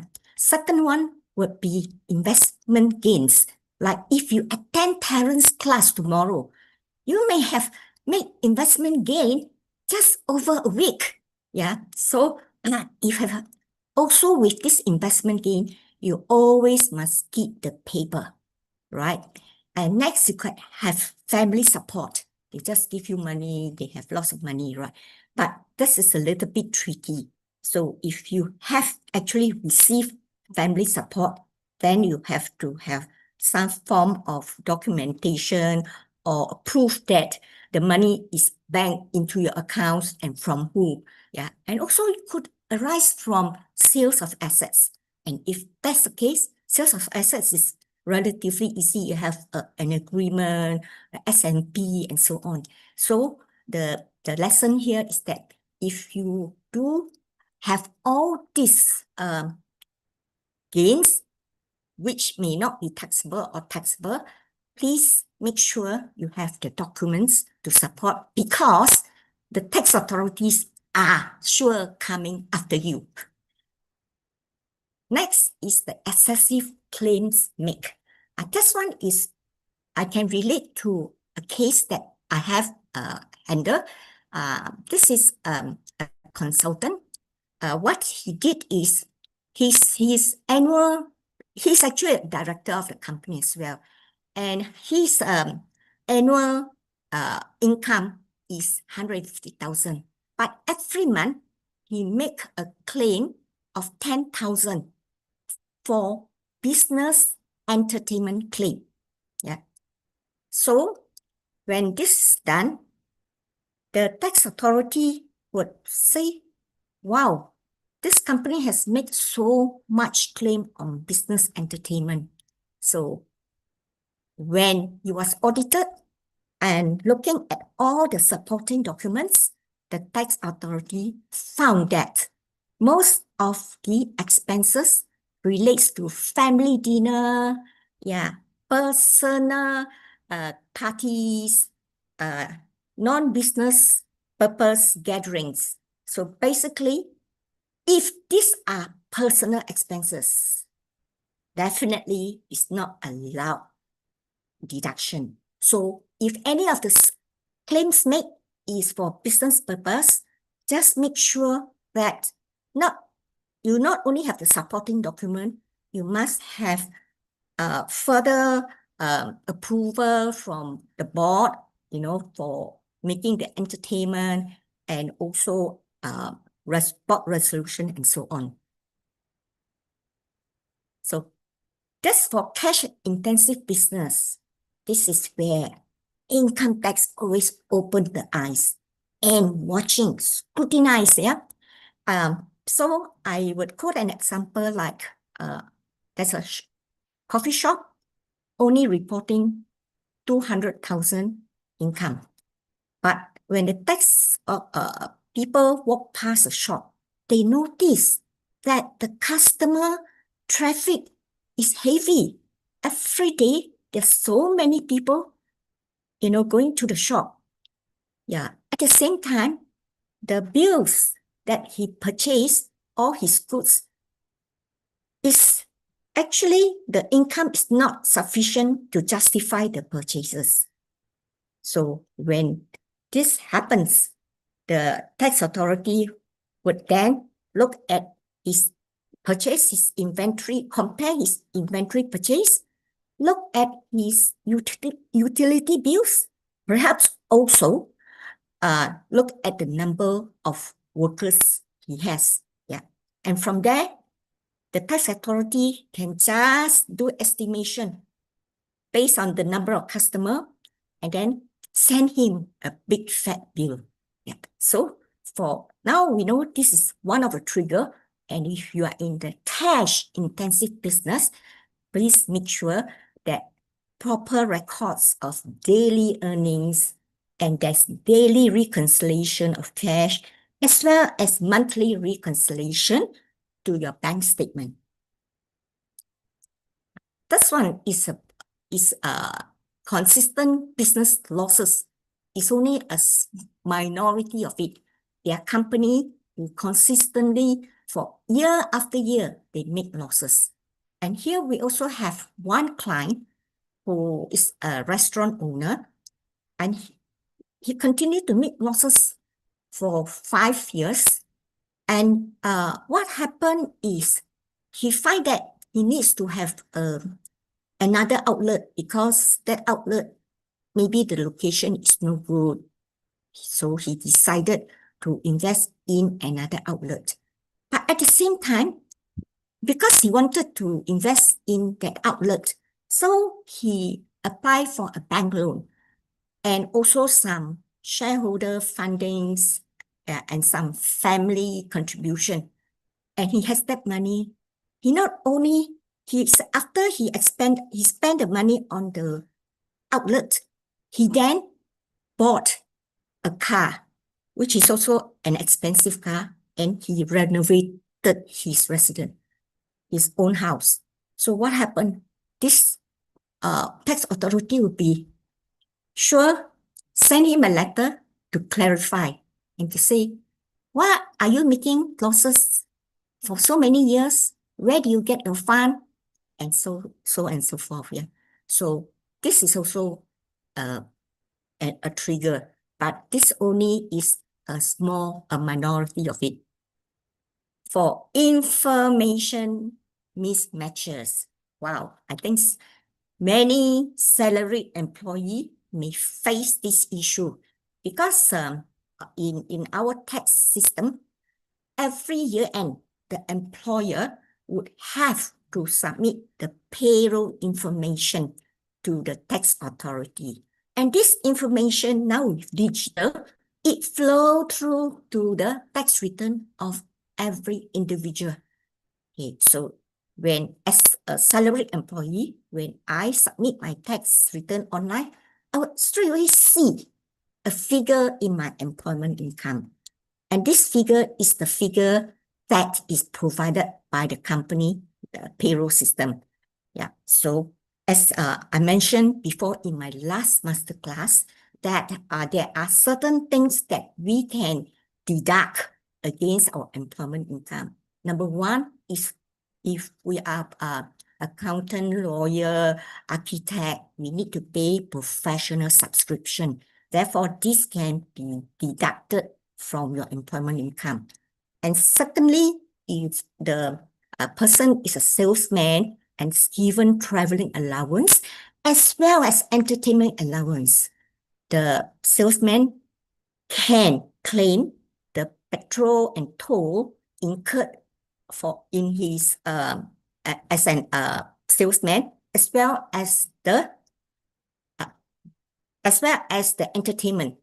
But now, what is done is that in the tax return form, there is nothing for you to inform them that you are making a claim. And this figure would definitely not match with the figure in the form. So if you do nothing, from my experience, in 2 months' time, the income tax will send you the notice of additional assessment because they say you have under-declared your income. And then you have to send your appeal, and all this is very, very tedious. So here, my advice is that if you ever have such a scenario, you have to, after you submitted the tax return, you then email to the income tax department stating your number, send them the tax return form and say that you are making these claims, and also send them the supporting document. It saves a lot of headache, and you would not receive that love letter from the tax authorities. Okay, next one is the related party transactions. Yeah, this one, there are many people who make use of this. They form a few companies, and an example here is that a taxpayer charge management fee to a company belonging to the director's spouse. Yeah, management fees of 500,000. So this is very glaring. The moment the tax authorities see these figures, straight away, they will ask for supporting documents. And especially if it's a pure transfer of income, then too bad, no agreement can be given. Actually, there's no service provided. Yeah, and how do you justify such thing? Definitely, the moment you reply to the tax authority, yeah, you will be so sad that you're going to receive the additional tax and penalty.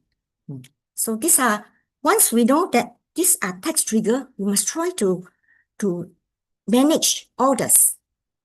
Yeah. So tax authority conduct audit to verify compliance and that the tax returns submitted are accurate. So far, so good. Any question, anyone?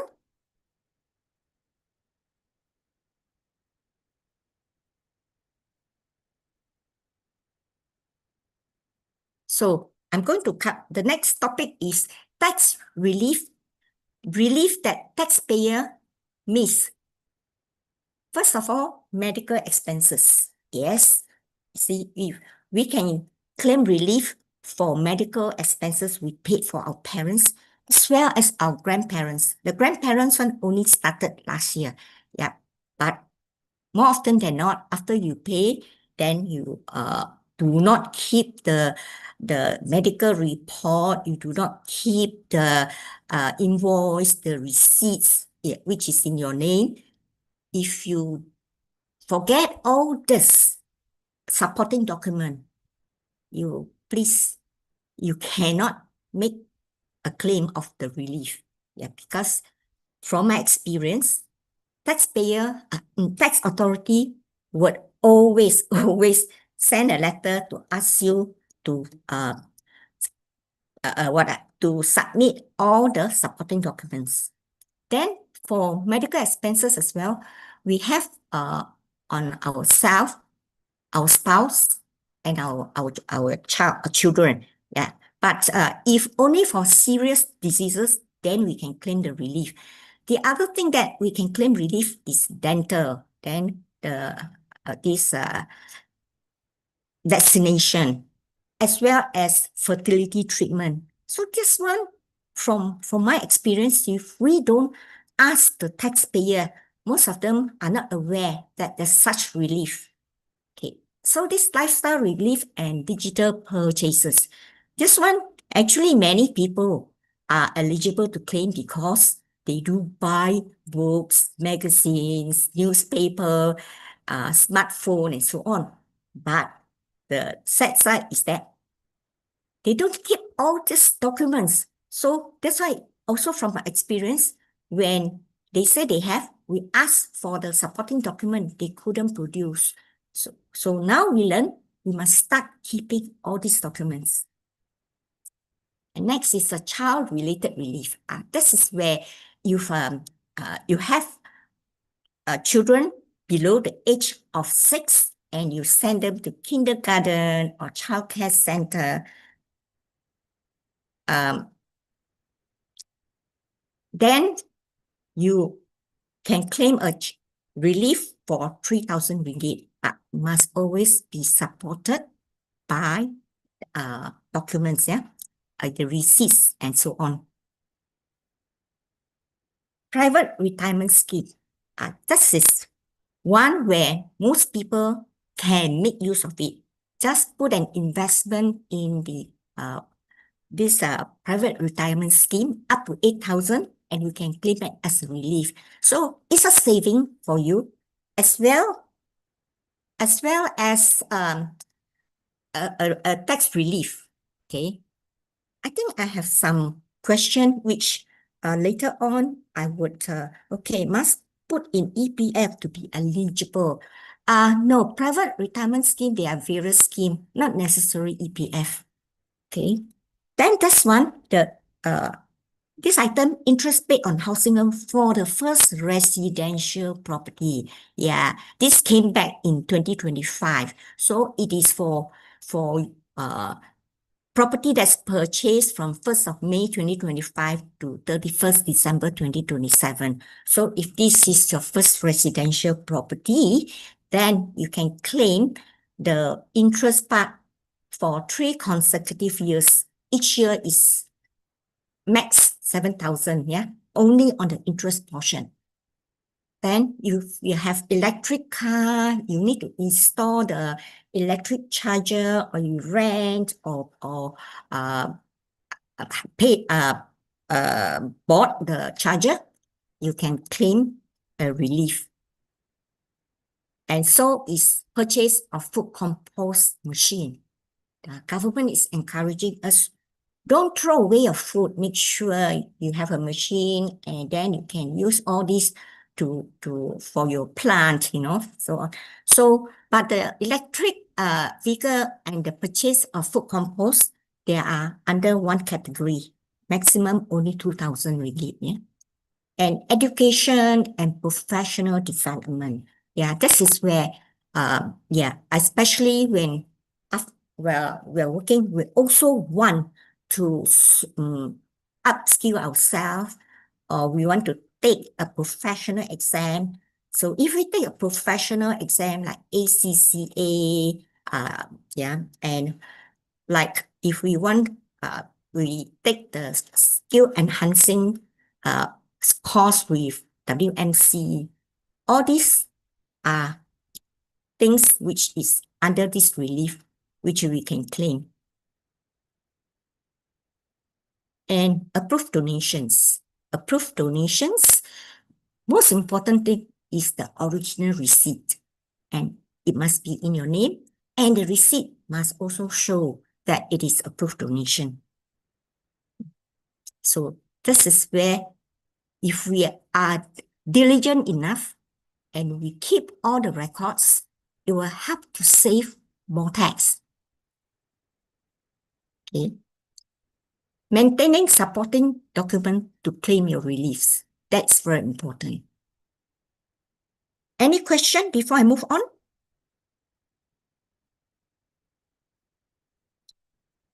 Okay, no question. I shall move on. Double deduction for businesses that businesses often miss. Do you know that if the employer pay the employee a childcare allowances up to of 3,000, the employer can get an additional deduction of this expense, yeah, another 3,000. And the employee will also be tax exempt if the employer pays the childcare allowance. Remuneration of disabled employees.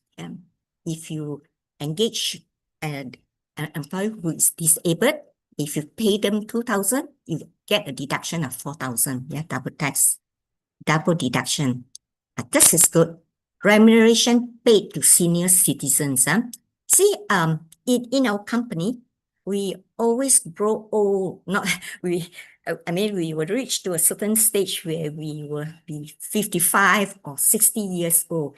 And if the company still continue to employ us, then the remuneration that is paid to this senior citizen will get a double deduction. Yeah. For instance, you have like the salary is 5,000 a month. Yeah. So your 5,000 is actually a salary cost, but because the employee has reached 60 years old, now you can claim another 5,000, a double deduction. And this one is good. Employer hiring women returning to work after a career break of at least 2 years. This one is not double deduction, but this is 50%. Yeah, additional 50%. Yes.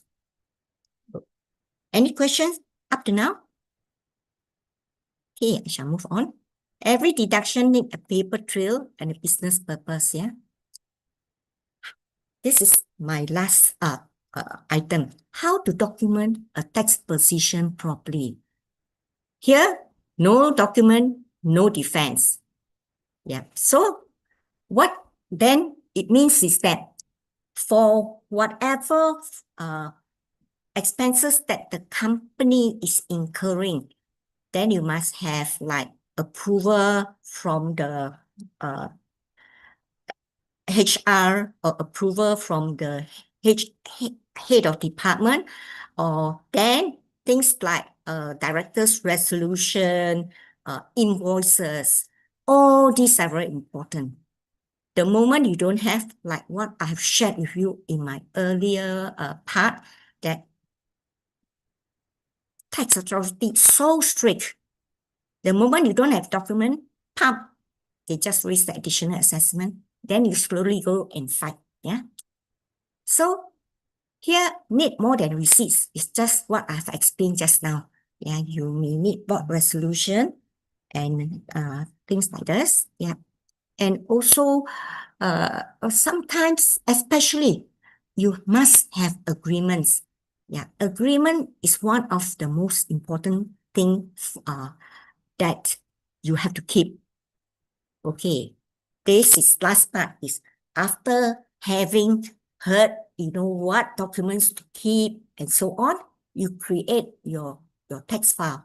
You put it digital, you just scan your document and keep it there and keep the original properly. Yeah, because digital document is also acceptable to the inner revenue, to the tax authorities. And the good system prevents expensive problems. Yeah. And I would want to just go through this. I know I'm running out of time.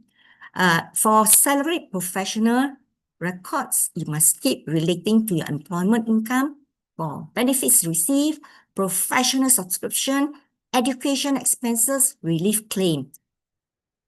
And what about, I mentioned just now, physical or digital is acceptable. So once you have all this, it's easy when you do your annual tax submission. And for directors of company, you must, the director's remuneration is important, benefits in kind, expenses reimbursement, loans and advances, related party transaction, directors withdrawal. And this is, for director, is even more important because directors sometimes give advances to company and sometimes they claim reimbursement for entertainment. Yeah. And that's the end of my session. And I would just urge you to, because I am running the 2 days masterclass on the 16th and 17th September. And I hope that this will keep you interested to come to attend my class. Okay, over to you, Jing. Thank you, everyone. Okay, and thank you very much, Lei Bing. How many of you are getting massive amounts of value so far? Type in value in chat if you are, because if you look in your chat right now, you can go to scalendo.com/Lei Bing to secure your 2 days together with Lei Bing to ask her even more questions when it comes to your tax matters. And she is fully sponsoring our community. What an amazing sharing and gift that Lei Bing is giving all of us. So you can go to scalendo.com/Lei Bing to secure your 2 days together with her, where you will discover the biggest tax mistakes Malaysians make, avoid penalties, audits and investigations, deductible expenses and tax reliefs, and even more throughout the session. All right, so the link is in the chat. Make sure that you secure it if you haven't already. And up next, we have a very special session where, when it comes to our health and well-being, right, we love to use other than the usual medications and approaches. We also love to explore other forms of holistic healing as well. And up next, we have Dr. Kelly Lee, who is a professional TCM, traditional Chinese medicine expert and consultant, who will be sharing with you, especially for the ladies out there, menopause by design. All right, so what does this have to do with your growth and wealth? Well, it's all about being able to prioritize your health, because as we know, health is wealth. How many of you agree? Type in health if you agree that health is very, very important.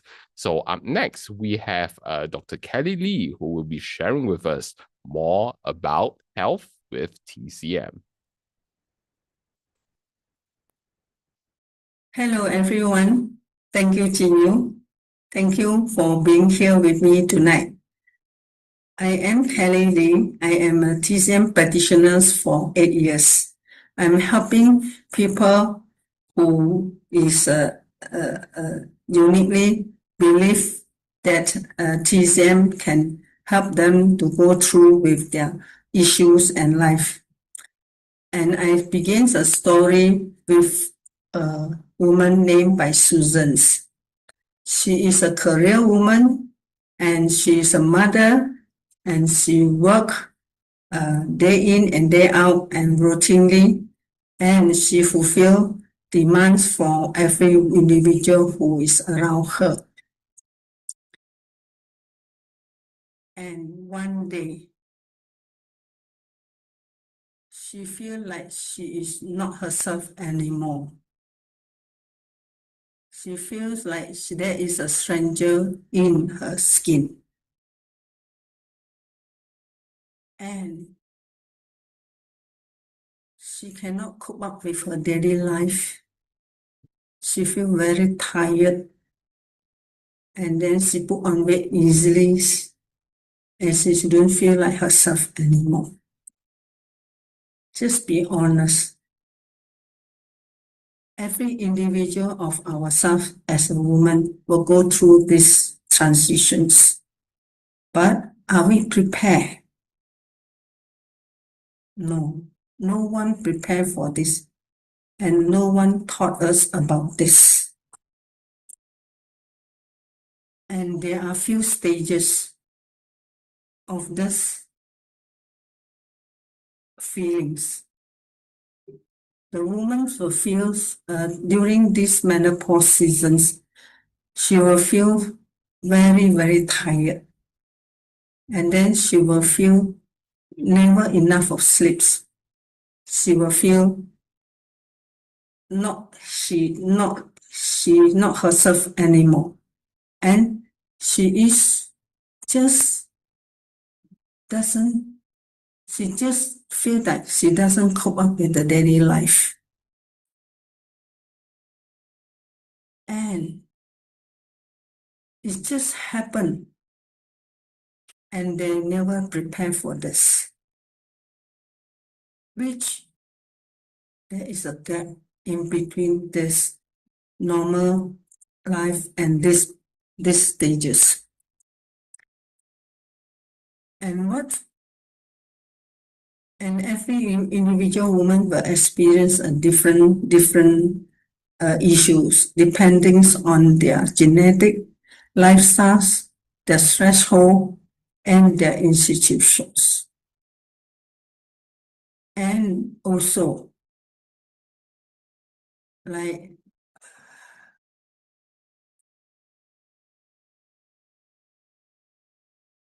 and I'm here to introduce a TCM approach to handle all these issues. And I will helping them to go through with all these issues to become vibrant again. This TCM approach is treat the person, is not treating the symptoms. It's not one fix for all.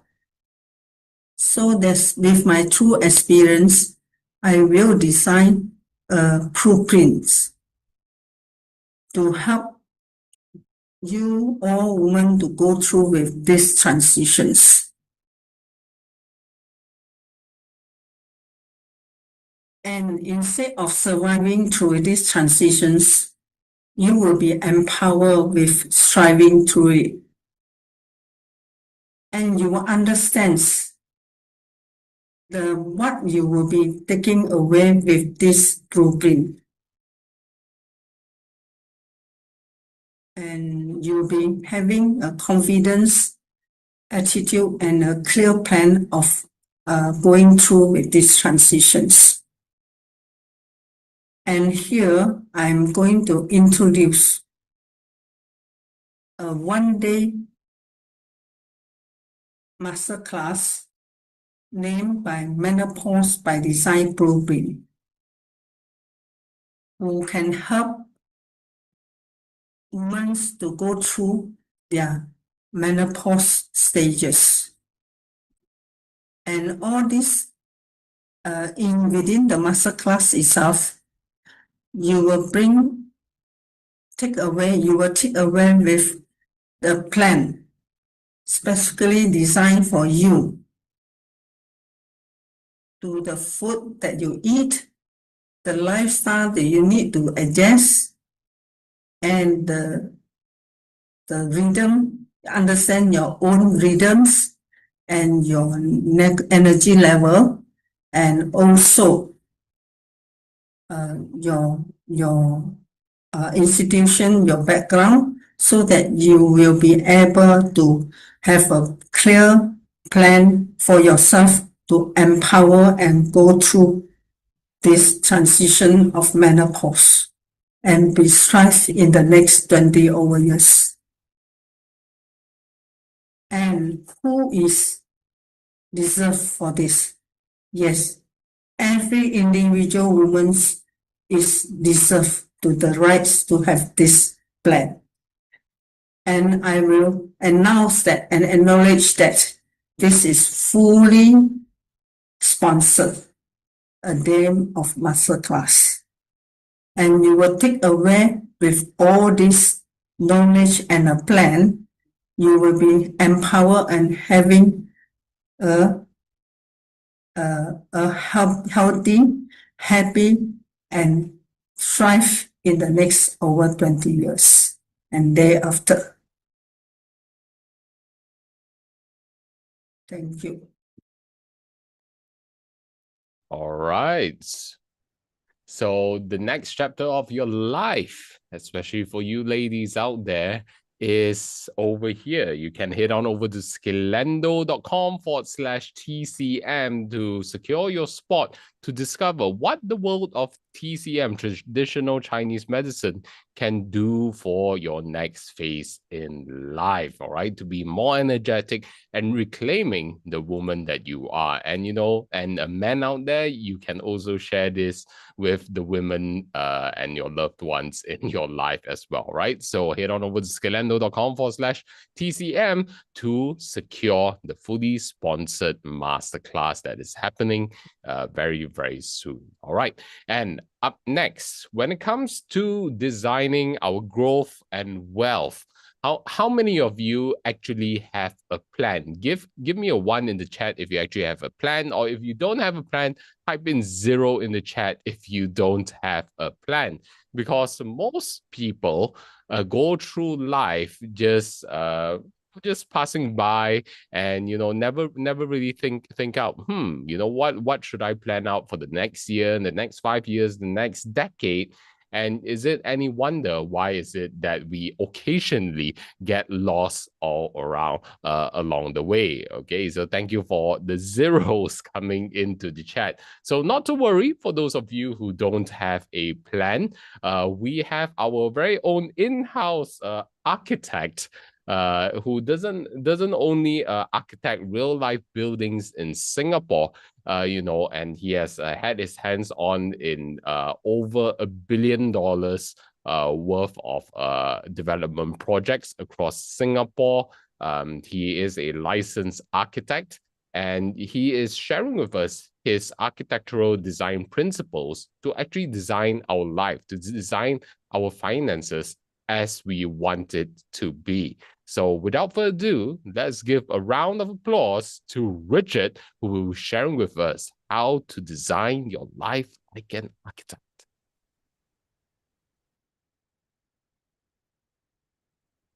Thank you, Jingyu. Thank you for all the pooling that you have done. And then the return is that nobody have designed your life plans in with them, or they have it.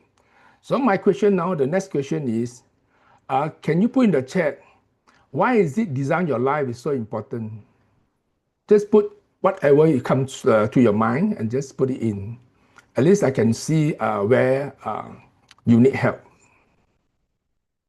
The more the merrier. 100% participation, please.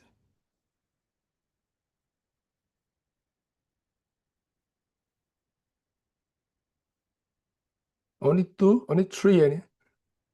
There's about 87 participants. This is your lifetime's achievement.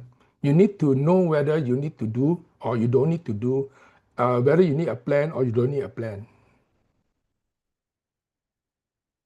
Come, more answers in the chat. Put in the finger, type in the keyboard. Now only got 5 or 6 only. Or half of it sleeping, is it? I think it's quite late already. No? Can I have more answer?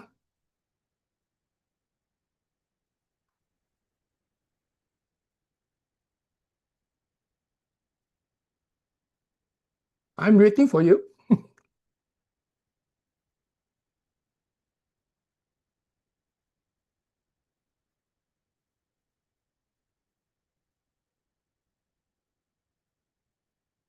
Come on, keep coming. The next one I will ask you again. After all what you have written, you can answer the next question together. Is why is it design your life by the architects is worthwhile to listen? Why is it architects important?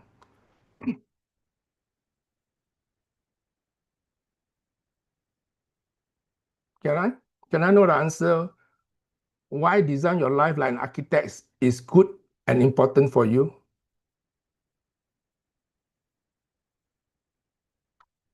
Okay, I'm moving to the slides.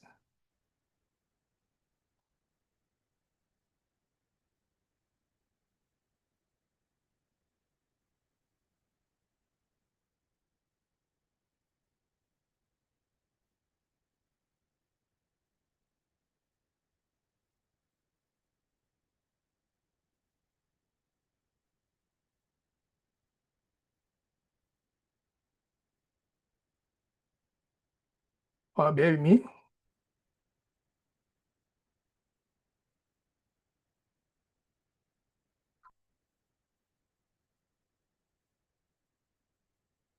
I will let you see the whole slide.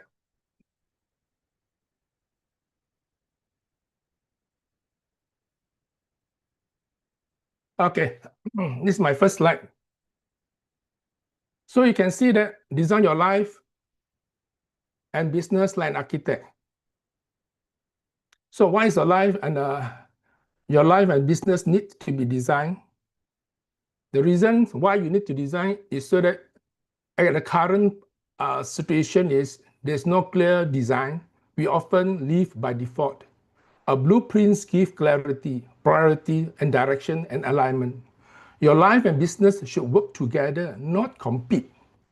So design the future before circumstances design for you.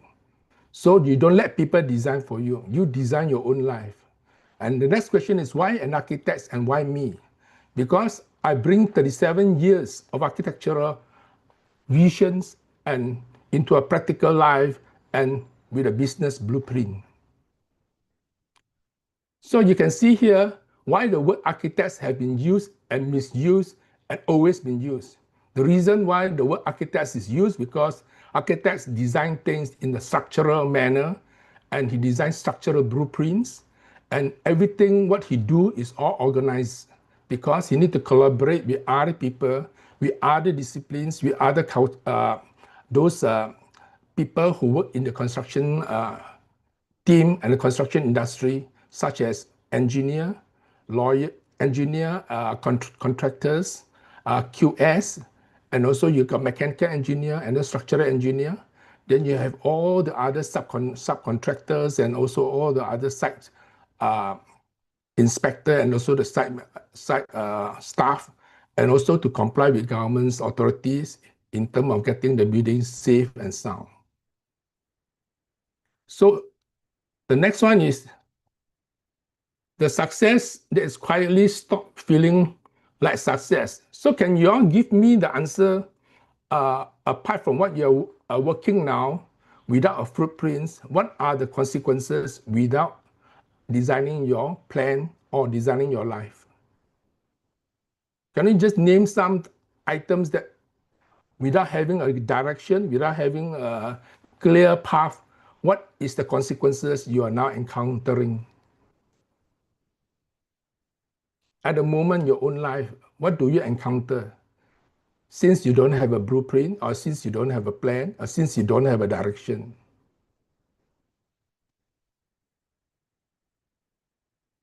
So you can see from the slide, there's 4 mistakes that always, which is the most common. There's be busy and we get drift off because we do a lot of things, but not really aiming to let you progress in the certain directions. Then winning one room and losing the others. So you are winning, let's say, relationship, or you're winning wealth, but you sacrifice for your family, and your family have to undergo in your absence and not able to come home for your dinner. So these are the things that without direction, you just keep working 9 to 5, and you buy times for money. Wow, wrong wife. You mean you don't have a plan? With a plan, you may marry a correct wife. Not bad. And architect design blueprints and also comply with standards. Yeah, we have standards and we have to follow the standard, which is the minimum safety point and safety compliance, because without this, your house get burned, your house get you escape during the fire, you are not able to run out of the house and things like that. So a lot of things we architects do, we ensure that people who stay inside the house, and when we leave the house, you leave it in a proper manner and safe manner. So the other item that I have put here, the 4 items, are some of the common things that you encounter that you are affected by not having a clear plan. Well, Enggan, determine the resources, yeah, money, and plan and timeline, yeah. Without proper budget, without proper schedule, everything you achieve is hit and run. Have you known a hit and run, or you fight fire? Every time you got a problem, you borrow from loan shark, or you borrow from your parents, or borrow from your in-laws, and see whether you can cope with all the expenses. And you have been overused some of the money, because money, you can use the money before it arrives. That's the consequences. Okay, so I go to the next one.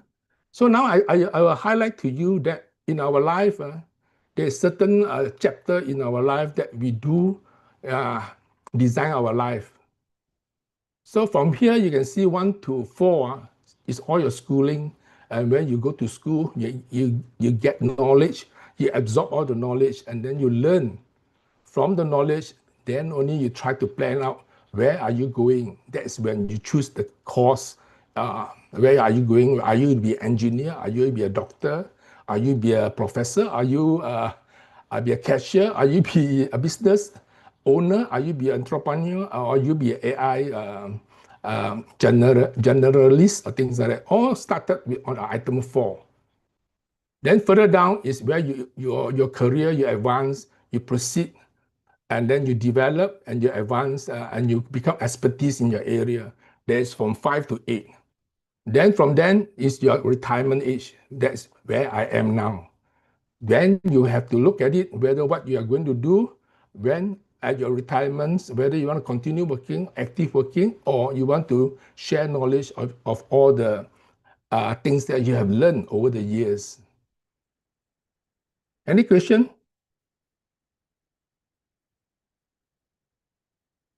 No, I go on. I just show you the path that I have gone through, and also the reason why this path is important to you all is because I've passed through the path and I've gone through the stage from I was first 1 years old until 60 years old.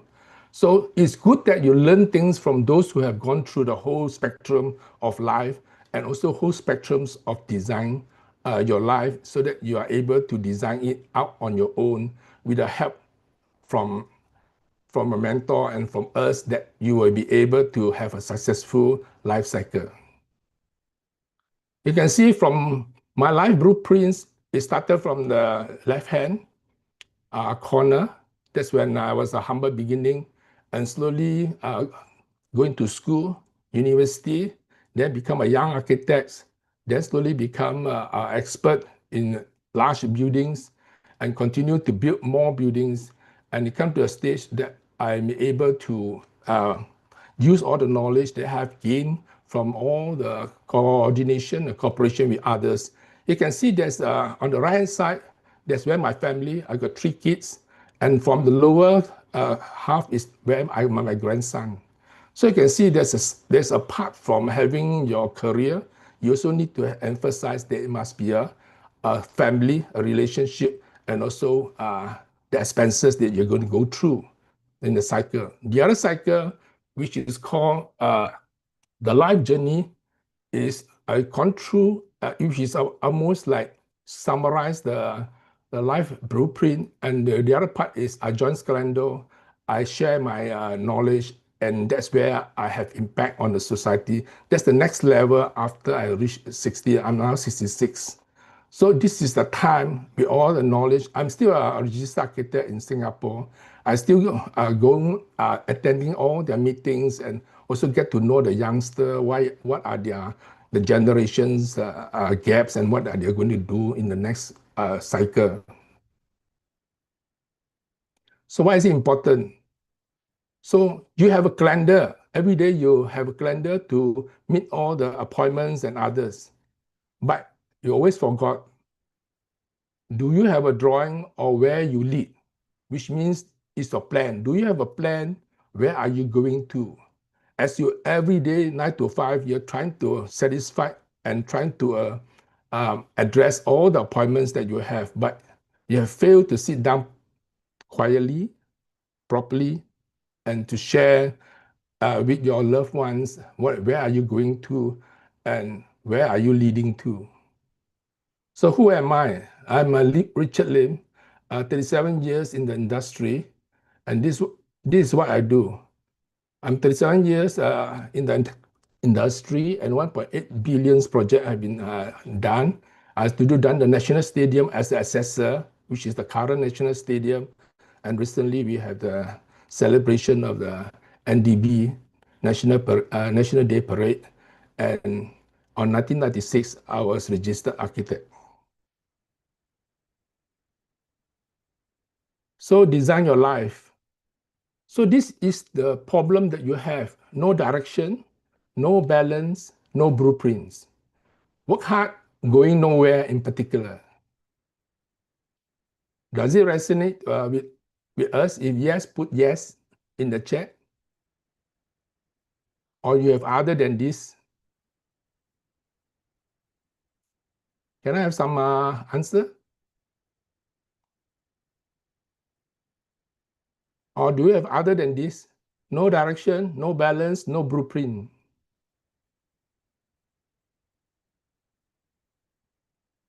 100% participation, you learn a lot.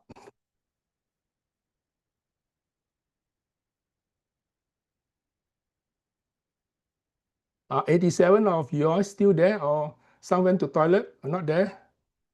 Or some cooking rice for dinner or supper?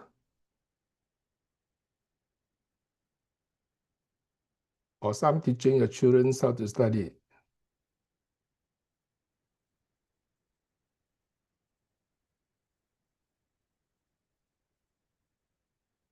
Okay, now you come to this. Thank you very much for all your answer. No direction, no direction, no balance planning, blueprints 2 and 3. Okay, thank you very much for your feedback. So most people live by default, or what we call come what may.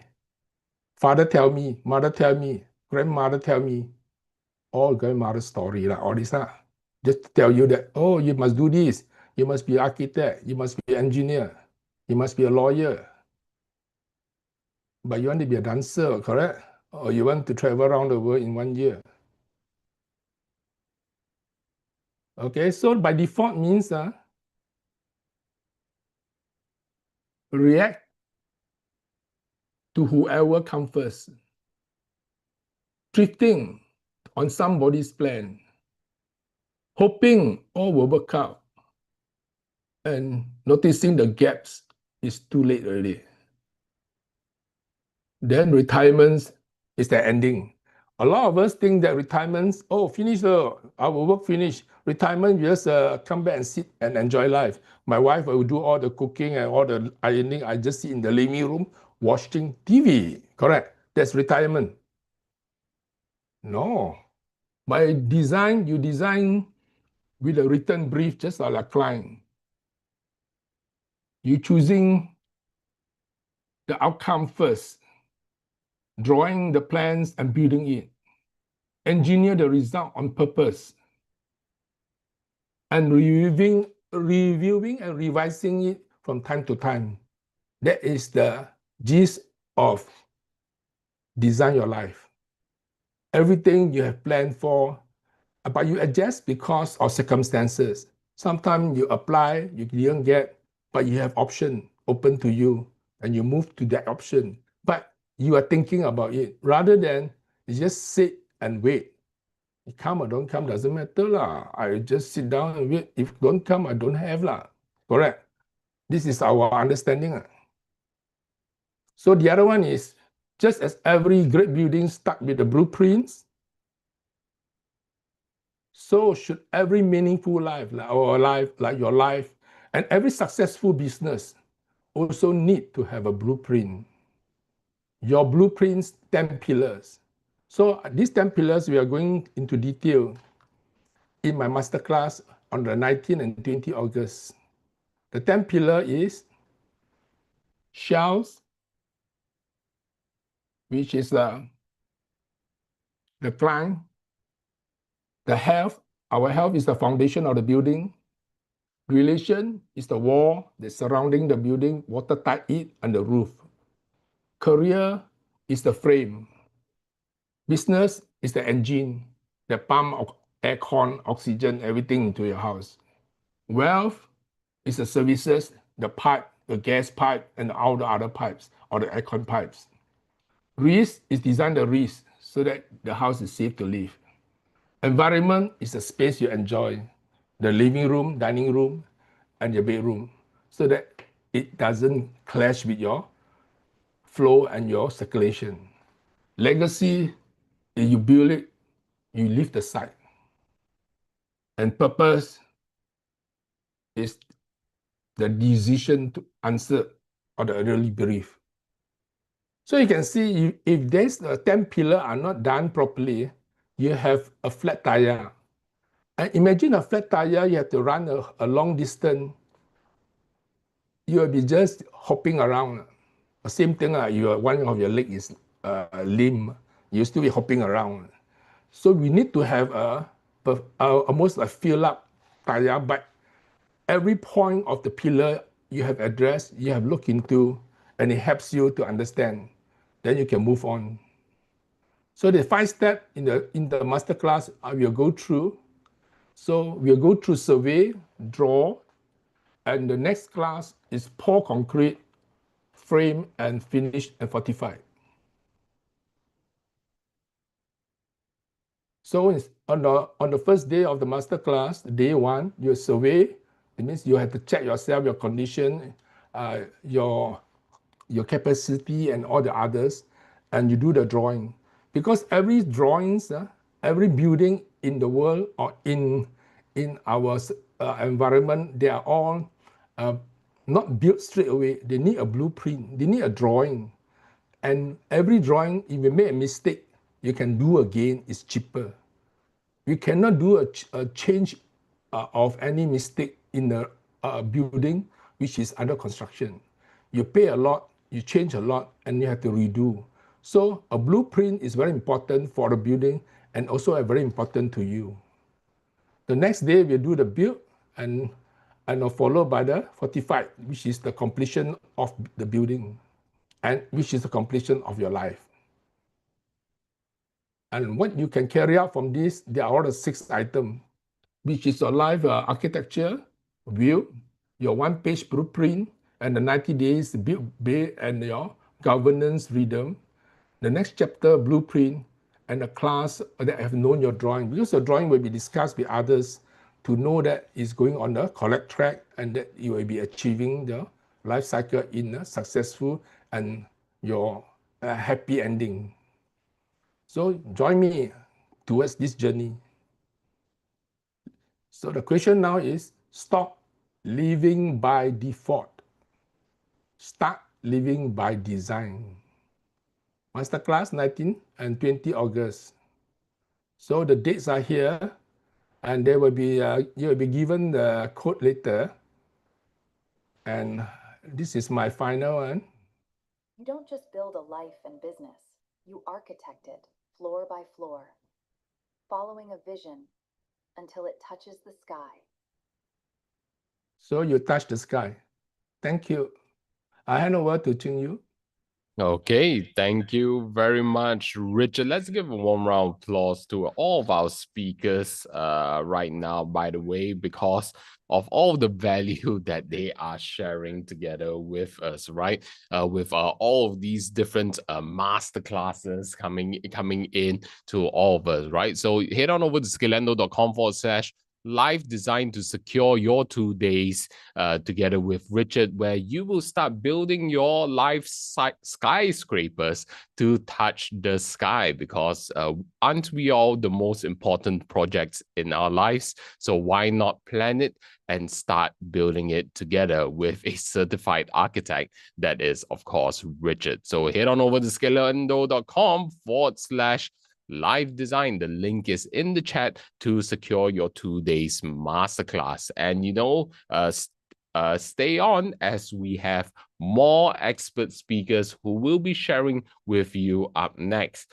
Because up next we have our amazing Scalendo partner. She has been together with one of the largest banks in the world and training up the different teams across the different bank branches. All right. And how many of you agree that when it comes to making money, be it regardless of whether in business or in our profession, it comes with a certain level of selling, right? Because when it comes to any products or service, we need to sell. But even when it comes to an idea, we need to sell it as well. And if we are looking for quick and fast money, how many of you agree that sales is one of the fastest way to do so? Type in sales in the chat if you agree that sales is one of the faster ways to do so, right? You get a product or a service or an idea, and then you sell people the idea and you get money for it. Even when you're raising money from investors, hey, guess what? That is selling as well. So how many of you agree that selling is very, very important? Type in important in the chat if you agree that selling is very important. Being able to convince, to persuade people to invest their money together with you. So up next, we have our wonderful Samantha Leong, who will be sharing with you the secrets when it comes to effective selling. Let's give one round of virtual applause to Samantha Leong.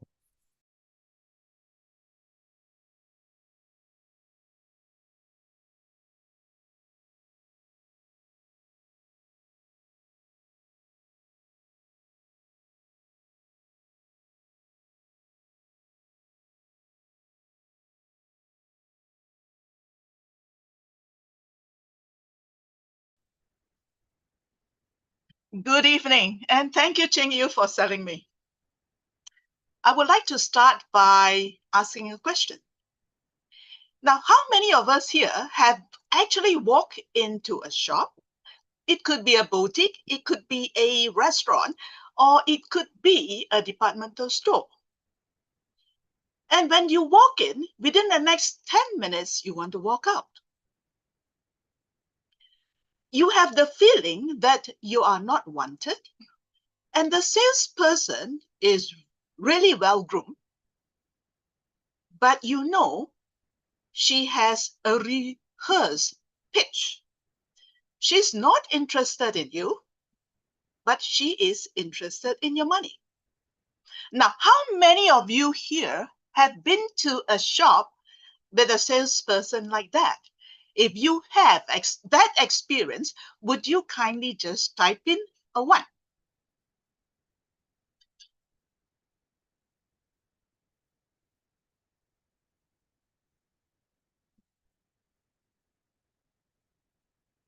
Oops.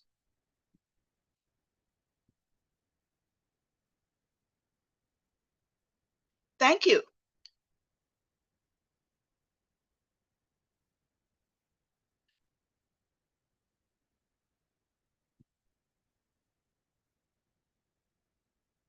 Just a minute.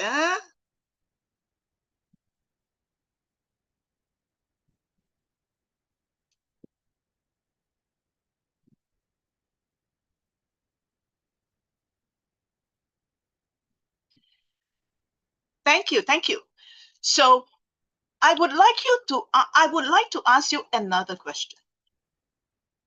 Now, how many of us here have been to a shop whereby you bought something and you really love it? And you are so happy that you come home and you feel that you have been very well treated.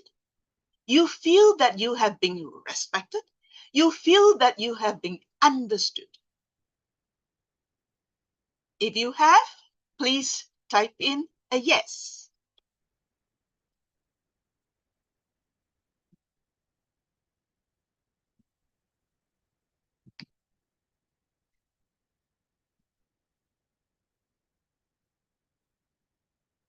Thank you so much.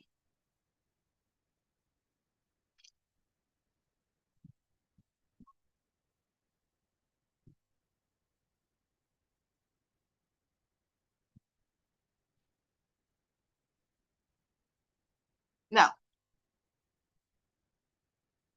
what was the difference?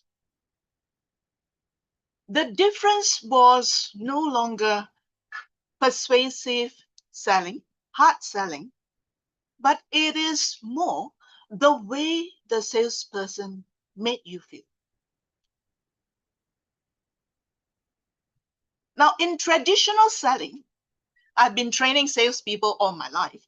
We train our salespeople to do very good presentation. We train our salespeople to be top-notch in terms of doing marketing, in terms of prospecting, in terms of handling objection. But times have changed. Because people have changed, the environment has changed. People nowadays resist. They do not resist buying, but they resist being sold. Why? Because the people nowadays are very well informed. Now, before they even come to us, they have done ample research on us or on you. They would have gone through LinkedIn, they would have gone through Facebook, they would have gone through reviews written about your products or services. So readily available information through Google talks about you. Second thing, they got plenty of choices, not only local, but also from foreign. Like, for example, you got to compete with products coming from China, from all over the world. Competition. Now, if you just press Google, 10 other companies or 10 other products similar to yours will appear. Shorter attention span. Nowadays, people, because day in, day out, they are bombarded with promotions, they're bombarded with social media and so forth. So they don't have time to read. What they do is like, poop, poop, poop, carousel. They just flick and flick until there is a powerful hook that will hook their attention. Lower trust. As competition arises, the many choices arises, scammers are also on the rise. So people nowadays are very careful. They don't buy easily, particularly when there is no trust. And higher expectations because they have the choice. They want more. They want more value for the amount of money they pay. So now, my dear friends, as entrepreneurs, as business owners, how are you going to rise from all this? How are you going to overcome all this? Then overcome all the changes that's happening in the sales industry.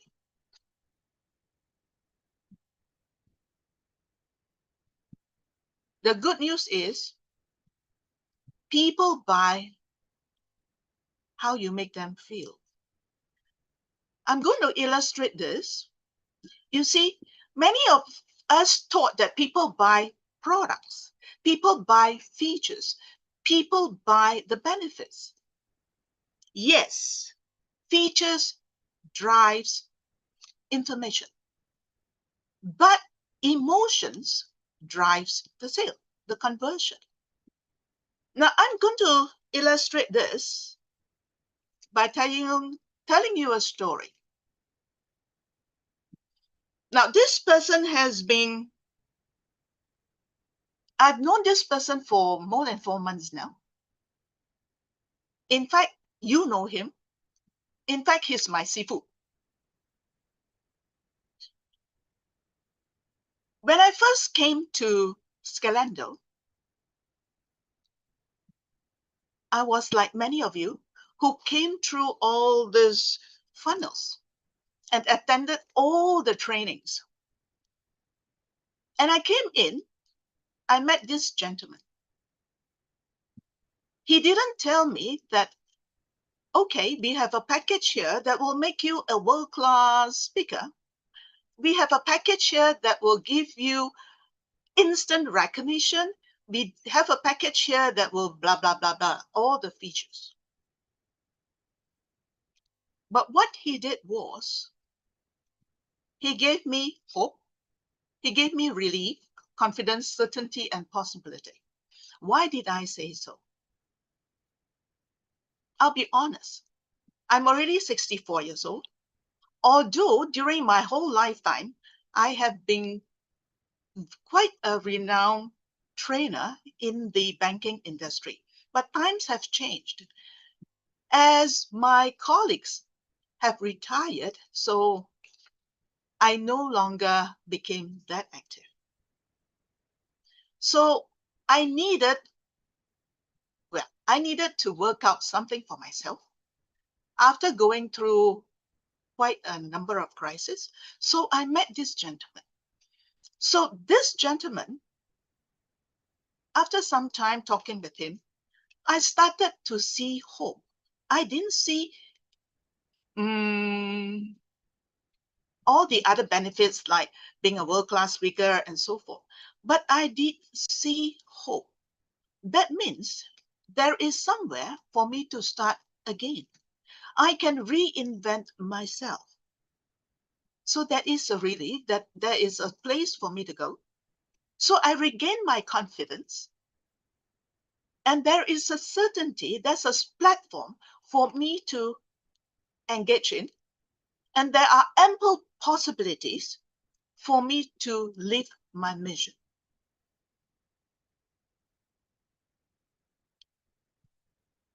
He is John Chong, for those of you who knows John.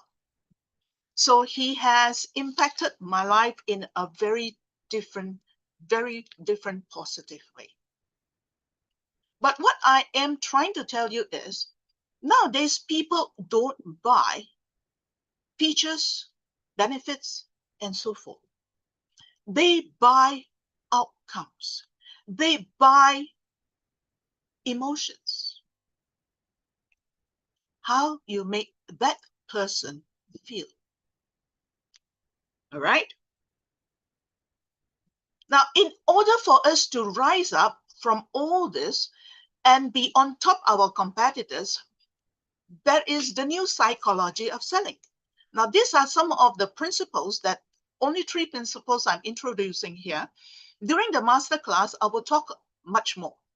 So the first thing is from pitching to understanding. Now, many a times, salespeople just want to sell, sell, sell, and sell.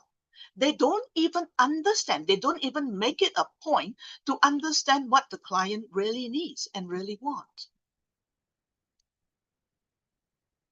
For example, there was this gentleman, just to break the monotony. There was this gentleman, a credit card seller. Wow, this is, I would say, many, many years ago, more than 20 over years ago. So he was one of the credit card sellers trying to sell credit cards, RHB Bank, I still remember. He was trying to sell RHB credit cards in MCOT Mall. And I was there waiting for my husband. He was parking his car. So I brought a very thick book and I was reading the book leaning against a pillar. And he came over and he tried to ask me some questions. We are talking about understanding. So he asked me these questions. Madam, already 20 over years ago, I'm still younger, better looking, okay? So he said, Madam. I said, haha. He said, are you working? So I said, no. Do you have a credit card? I said, no. You have a husband? I said, yes. Where is he? He's parking the car. Is he coming? I said, yes. I was having a fun time because I'm a sales trainer. So I was trying to see how other banks trying to sell their credit cards. Then he said, does he have a credit card? I said, yes, he does.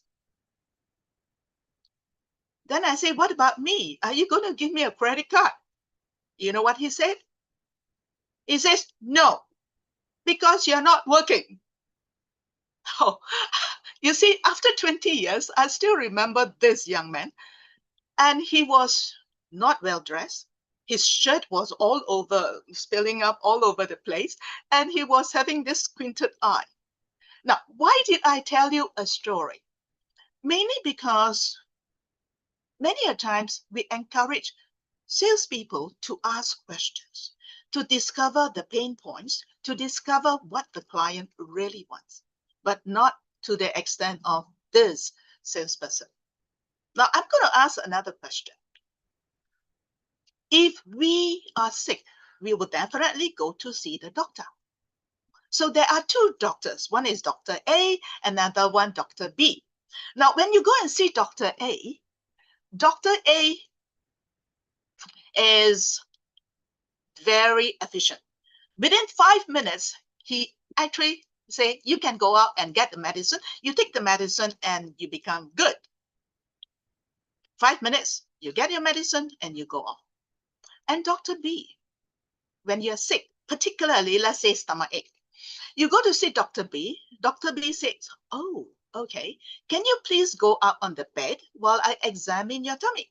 So he will go around and press and say, is there any pain here? Is there any discomfort here? And then he will launch into a series of questions to ask you, what do you eat? How many times you've gone to the doctor? Is your stool watery? What's the color of the stool? What's the smell? And so forth. The entire process may take 20 minutes compared to Dr. A, 5 minutes. And you get the same medication. Now,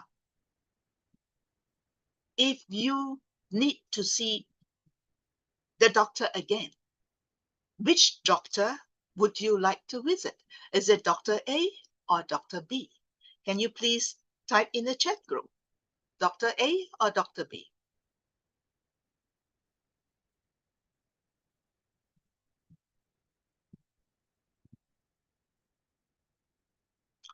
Thank you for your response. Now, as salespeople,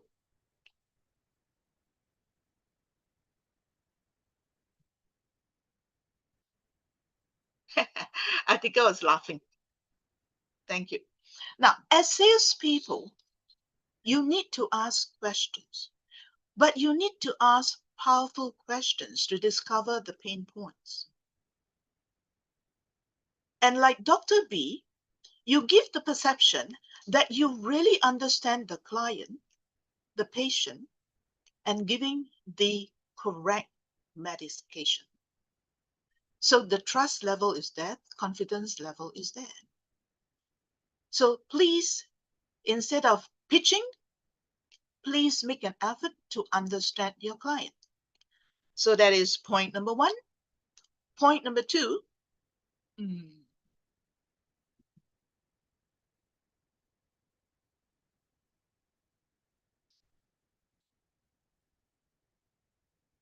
I'm so sorry. Please diagnose before you prescribe any medication. Number two, features to feelings. Please don't sell products. Show transformation. No point selling products. Tell more about the transformation that you have helped your clients. For example, you don't sell just insurance. You sell peace of mind. You don't sell training packages. You talk about that person's transformation to become the person that he deserves to be. So, like what I have spoken earlier about John, so he was selling feelings, all right?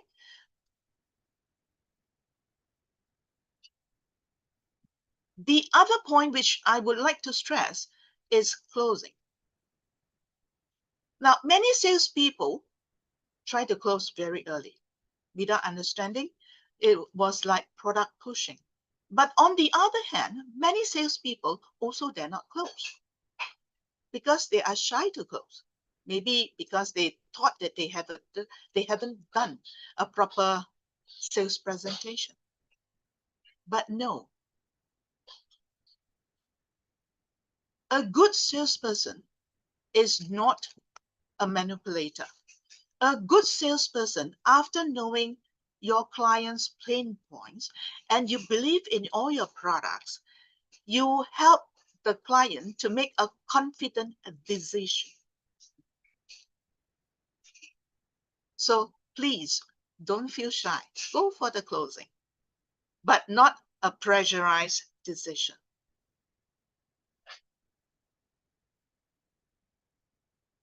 So let's see where your clients are now with the problem. Then on the other hand, where they want to be, the possibility. So you are the bridge in the center. You are on the bridge. But you can only help them to reach where they want to be through understanding and building trust. Without understanding them, without building trust, it is almost impossible for you to convert and close the deal. So the best salespeople are not manipulators. The best salespeople are trusted guides who help people make confident decisions.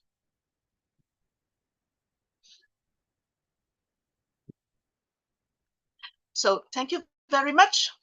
That's my little 15 minutes presentation. So I pass the floor back to Cheng-Yu. All right. Thank you very much, Samantha, for the amazing share on the new psychology of selling. Because when it comes to the new world that we are in, we need to adapt the modes of our selling. And essentially, it's having the heart and mind to serve others as well. So if you're interested in joining Samantha's 2 days new psychology of selling masterclass, you can head on over to scalendo.com/revenue so that you can start multiplying your revenue together with Samantha, together with her sales strategy. So head on over to scalendo.com/revenue to secure your 2 days fully sponsored masterclass. Thanks to Samantha. The link is in the chat.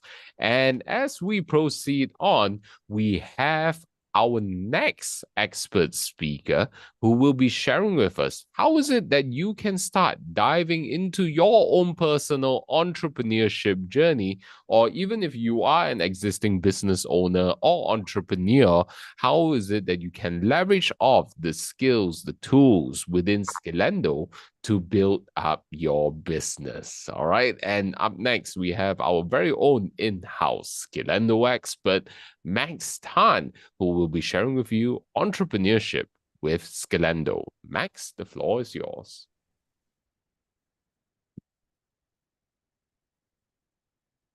Hi, everyone. Can you hear me? Right. So, moment. All right. Can anyone see my slides? Layout.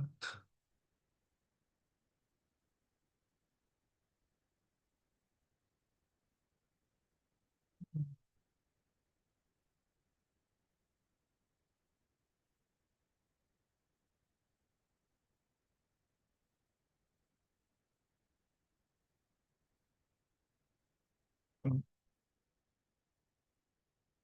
think the layout runs.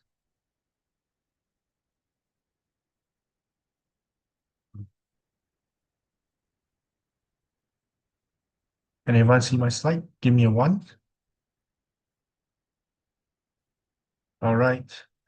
So, I have a questions for all the audience. Have you all believed that AI will change the business world in these 5 years? Give me a 2.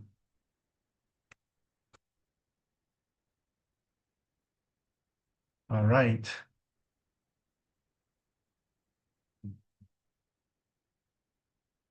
And for my second question is, have you guys used AI in any ways that changed your work in the past 3 months? Give me a 3.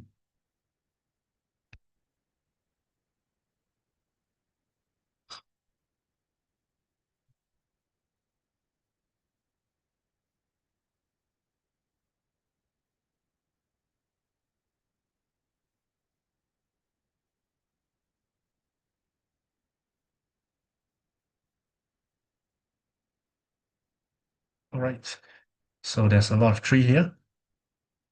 And hi, I'm Max Tan, and I'm an IT professional. And for the past few years, this is me. You can look at a picture there, stressing about all the IT stuff, like my programming codes, why it's not working, fixing bugs.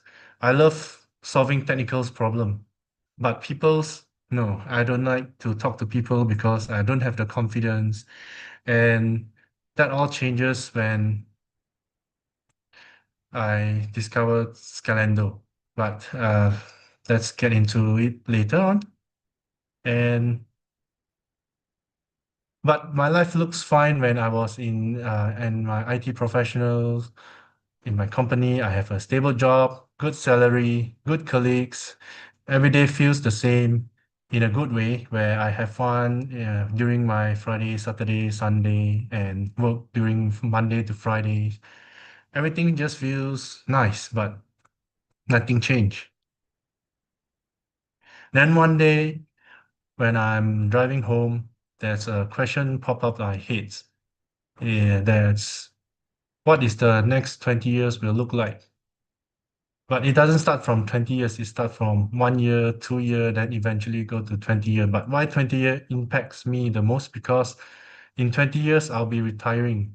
So I imagine me retiring as a bald man with a iPad teaching people on IT stuff. Yeah, that's me, but that's not what I want to be for real. Because of that, I keep collecting certificates, skill, courses, programming language. I learn digital marketing, I learn cryptocurrency, this and that, but nobody could see what I can do because all of this is just inside me. I didn't talk to anyone, I can't show it to anyone. Then I realized being good is not the same as being known. Even though I have skills, I have ideas, and I have things that I want to build, no one could find what I could do. Then at the age of AI, where ChatGPT comes, I've used ChatGPT firstly for just doing my itineraries for my trips, and then do some silly pictures like making me Spider-Mans, this and that.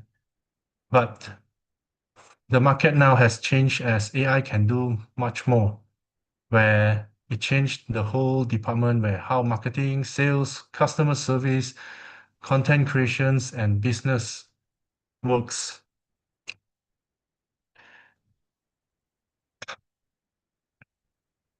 So here's an interesting story when I was working with AI. I built a website with a simple customer relation service backend in just around 2 hours. And that really shocks me. Imagine that if we have to build it in the old days where doing codes, solving bug, testing and coding again, that would take us around 3 to 4 months. Yeah. So to me, I think the biggest risk now is doing nothing. When you do nothing for an hour, 2 hours, 3 hours, while your colleague is using AI and building something, it will overtake you in a matters of 1 hour, 2 hours, where those who still doing nothing and don't learn AI or do not use leverage on AI to build something, they will be fall back by a lot. Then one day I was searching on Google and I have this idea. What if I search myself inside the Google bar? What do you think I get? Do you guys ever search yourself in Google and see what story Google tells about you?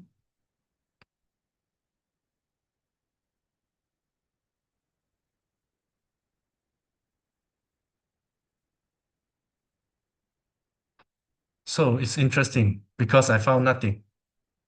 That makes me feel small, invisible. Like if they can't find me, how are they gonna reach out to me? So for example, I recommend you a service or a restaurant. What will you do next? You will look it up in Google, right? Especially for the restaurants.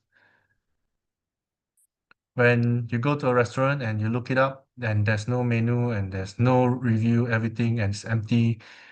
Or will you choose the one that with a 5-star review and a lot of food pictures, looks good?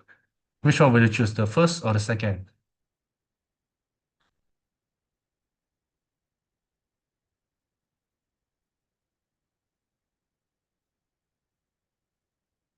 Okay. That's because if people cannot find you, they cannot choose you. When people do not find you online, they cannot reach out to you. And building websites, landing page, personal branding is no excuse. You need to start one right now because the world now is all about AI. When people search about you and they cannot find anything about you, you will be skipped. So I have the idea of need to build a digital home where you have your website, landing page, AI, and systems do the works for you, where the work doesn't stop. Because when you're eating, when you're sleeping, your website still explain who you are and who you helps. It also help you to promote whatever you're selling and bring them to the next steps. Therefore, you need to build it before you need it, because you will never know when people are searching for you. But if you're ready when they search, that means you will get known by everyone.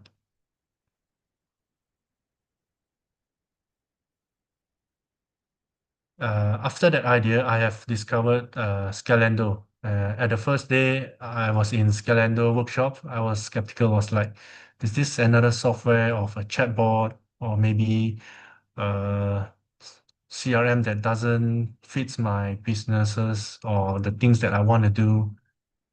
But after a few workshops, I discovered that it's not just a tool, it's a system for you to move forward and make your entrepreneur journey faster. Means you can publish websites faster, you can get leads and find your leads and organize them in Scalendo, collect payments, and also the most importantly, system automation where everything is automated. Because a successful entrepreneur doesn't necessarily work hard. Imagine if you have to work 24 hours a day. That's impossible. But if you build a system that works hard, it works 24 hours for you every day, every time, even when you're sleeping.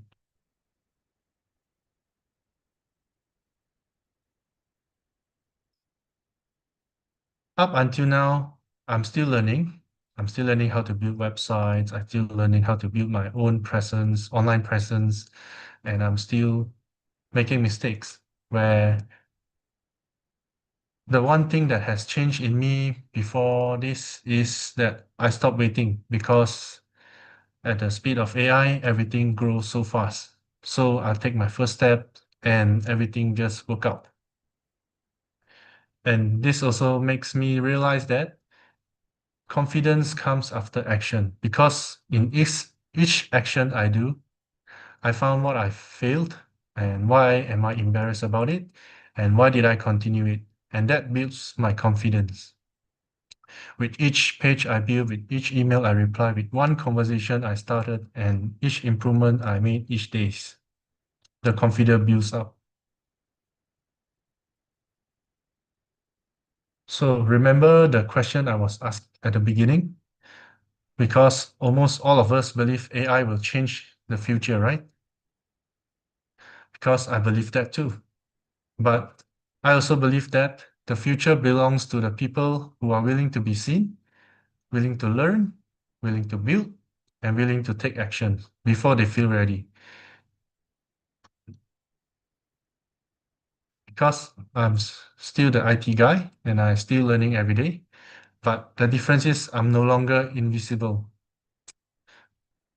Because I do not wait until I know enough, perfect timing will never come. So maybe today is the day that everyone stop waiting and take the first steps and build their own landing page and the online presence. So once again, my name is Max Tan, and today I'm no longer an IT professional. I'm embarking on my entrepreneur journey. Thank you.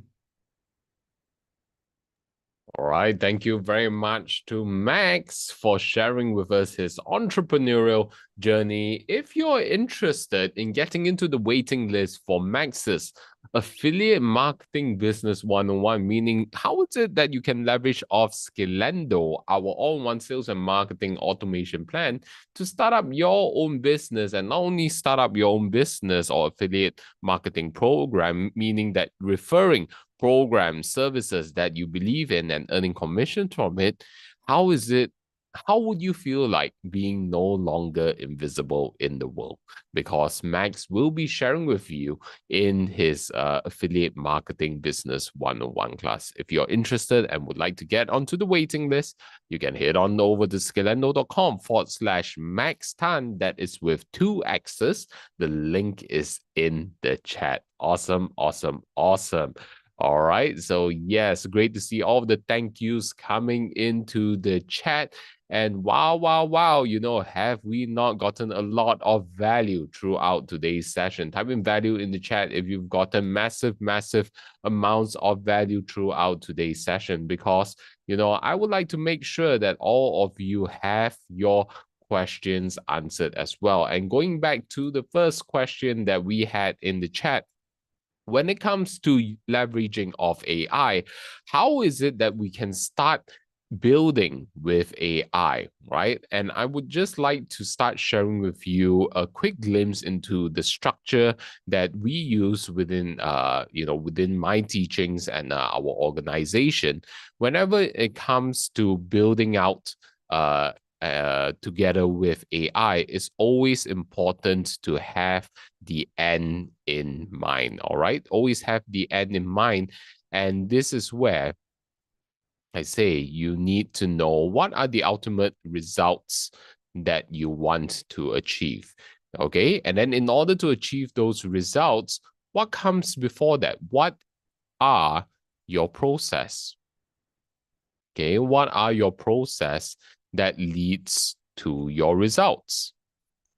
And then before you head into the process, what are the different levels of inputs that you need to put into that process? Okay, so from input to process and then to the final results. Most people do not know where to start with AI because they do not have the end in mind. They do not know the exact results that they want. And it is so important for us to be clear with AI. How many of you agree that clarity is important? Type in clarity in the chat if you agree that clarity with AI is very important, because virtually everybody has access to AI right now. ChatGPT, Claude, Gemini, Perplexity, Grok, or one of the Chinese models, DeepSeek, whatever it may be. But why is it that the differences in results is so significant? What is the difference that sets apart the top 1% to the rest of the 99%?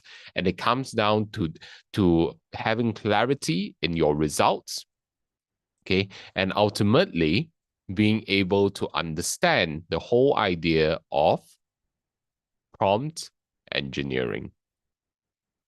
All right, prompt engineering, meaning how is it that you communicate with AI with absolute clarity and certainty to deliver the results that you want. And especially when it comes to sales or marketing, you're no longer getting the generic outputs that says, hey, entrepreneurs, I've got a really exciting offer to share with you. And then it goes on with whatever copy that it does. And especially in the marketing world, you need to stand out. So this is where effective prompt engineering and instructions comes into play.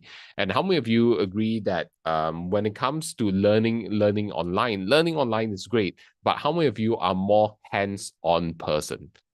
You prefer learning hands-on with guidance. Type in me in the chat if that is you. You prefer hands-on guidance, someone standing right next to you, guiding you and showing you the exact step-by-step process to leverage off AI to start building for yourself, right? To bring yourself from invisible to visible into the world. Okay, great to see all of the me's coming into the chat, because if that is you, then as part of the Scalendo community and for joining us up until this point so far, we would like to invite you, if you are willing to come over to our office in Puchong, Selangor.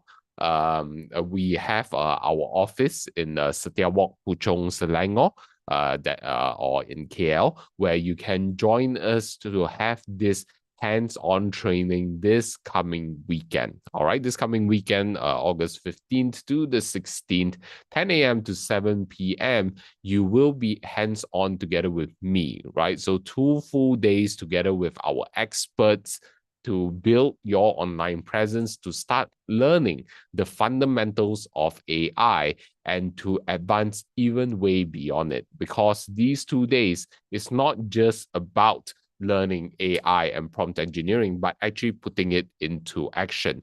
And how many of you would like to see a real life success story, just implementing what we've taught across the 2 days? Type in success in chat if you'd like to see a real life success story, because this is a real life success story of one of our Scalendo partners and the expert speaker that spoke with us earlier on today. And I mentioned to you that he is the owner of Malaysia's first Swiss restaurant, right? With 30 years, they are celebrating. They have celebrated their 30 years in Malaysia so far.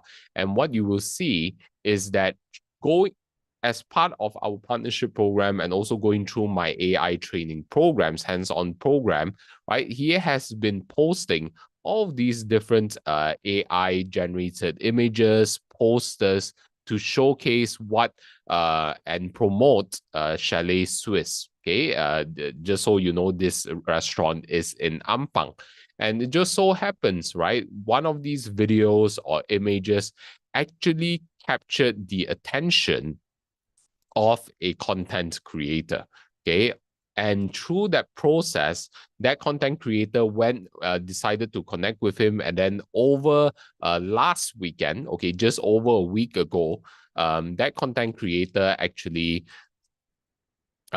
filmed and he actually went viral. And when I say viral, I don't just mean 10,000, 100,000. No. Okay. It is actually right now standing at 1 million views, right? And then you should recognize his face. It is, of course, Peter, right? How many of you are wowed by that? Type in wow in the chat if you are wowed by that, right? 1 million views just from that. And it all came because he took action. He joined me. He joined us across the 2 days, learning about AI, and he was building out, all of these different promotional material. And not only that, okay, thankfully he invested in Scalendo back in April, I believe, and he started building out his website and rebuilding his website. In fact, for Chalet Swiss, you can check out chaletswiss.my, and you see he created this website entirely on Scalendo, and what you will see right at the bottom, there is the form to capture all the information for all these people who are coming through the viral content. And fortunately, he set it up in time, and he was prepared to monetize and capitalize upon this virality, right? So, so pretty much nonstop, he has been getting bookings coming in, and I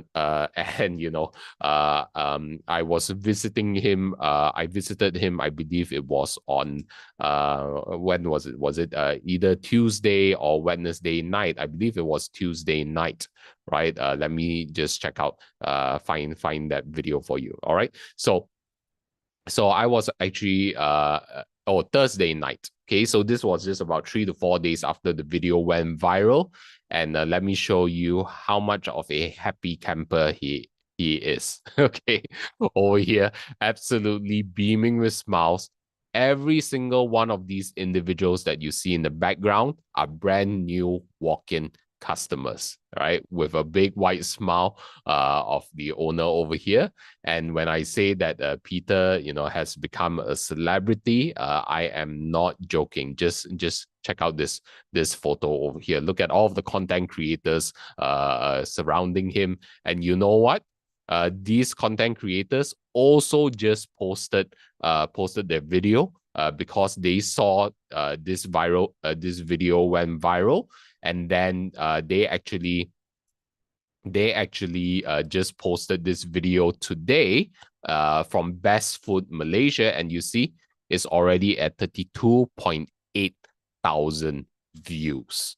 Okay, so how many of you think this is pretty amazing? Type in amazing in chat if this is pretty amazing, because if you have been following us in Scalendo for some time, you would have learned these different amazing AI generation strategies, marketing strategies, building your websites, building up your forms. And of course, Peter also took the extra step to be one of our Scalendo partners as well. So he had further support from us. And he took action every single step of the way. And that's why he was able to capitalize on it. And then, and just so you know, when he first acquired Chalet Swiss, it was a loss-making operation. He managed to bring it to a break-even level. And then right now, thanks to his implementation with what we taught with AI, applying Scalendo, building up the websites, the forms, where the forms are also automated with all of the reminders in the backend. Okay, now it is smooth seas moving forward, right? And right now, he together with the operation teams, together with our only headache is like, okay, how do we now handle this volume and continue scaling up? All right. So, so don't take for granted what we have taught all of you so far, especially for those of you who has been on this journey together with us with Scalendo for the past couple of months or potentially for the past year. If you implement, eventually you will be able to get results. So our invitation to you, once again, if you want to be hands-on, training and building up your online website and presence and really learn about these marketing strategies and funnels, head on over to scalendo.com/AI fundamental, right? AI fundamental, or the link is in the chat. It is only at $25. And what does that $25 cover? Your makan, all right? Your lunch, your tea, across the 2 days. So head on over to scalendo.com/AI fundamental. You will be hands-on training together with me and our in-house technical experts and other additional bonus expert speakers as well, right? And how many of you will be joining us this coming weekend? Type into the chat if you are, and not to worry if you can't make it this coming weekend. Just secure your seat and you'll be able to join us in a future weekend as well. The link is in the chat. All right. And by the way, right, how many of you, would love to, just make sure that you don't miss out a single fully sponsored masterclass that has been shared across today so far? Type in me in the chat if you want to make sure that, hey, did I miss any sponsored classes or whatever? Because if you want, okay, you can to make sure that you don't miss out on any of the links, we will be sharing with you a link in the chat. It's at scalendo.com/TGWR series. You can click on the link to make sure that you secure all of your spots for the different master classes over there, right? And I know maybe some of you may be thinking, wow, this is pretty overwhelming with all of the trainings. But I promise you that, if you choose to invest in yourself, commit that time to show up across the different master classes, and you will see that we are covering a broad range of different topics. It will help and support you to become a better entrepreneur, a better individual, regardless of wherever you are in your life, to help you grow your wealth and to move forward together. All right. And don't forget, tomorrow, doors start opening at 6:30 p.m. At 7 p.m., we will be opening sharp at 7 p.m. It will be the same Zoom link that you have. And tomorrow's session, we will have additional expert speakers who will be sharing with you how is it that you can further discover yourself and bring yourself out into the online world. And how many of you are parents, by the way, right? Type in a P in the chat if you are a parent, because tomorrow's session, we do also have a parenting expert who will be sharing with you the insights on, what is it that we need to do in our current day and age, especially in the age of AI. And not only that, we also have an expert speaker who will be sharing with you further strategies on how to build success without burnout. And of course, the man of the hour that you do not want to miss is, of course, Terrence Tan, who will be sharing with us his automated daily options income strategy tomorrow. Okay, how is it that even in a turbulent market right now, you can leverage off options trading strategies in the stock market to make money, consistent income from the marketplace. So make sure that you don't miss out on tomorrow's session. Once again, if you have any friends, family, business acquaintances that you would like to invite for tomorrow's session, hey, share with them the link scalendo.com/TGWR so that they don't miss out on tomorrow's session, because it's going to be really, really exciting. And it could be the very first step for you to start generating income from the markets as well. So make sure you join us at the starting from 7 p.m. tomorrow, using the same Zoom link that you have in your emails. And thank you very much for joining us across today so far. Thank you for your commitment. Thank you for your participation. And we shall look forward to seeing you tomorrow. All right. So thank you very much, everybody. Secure your fully sponsored classes with the link in the chat. Thank you very much, everybody. Appreciate all of you. See you soon.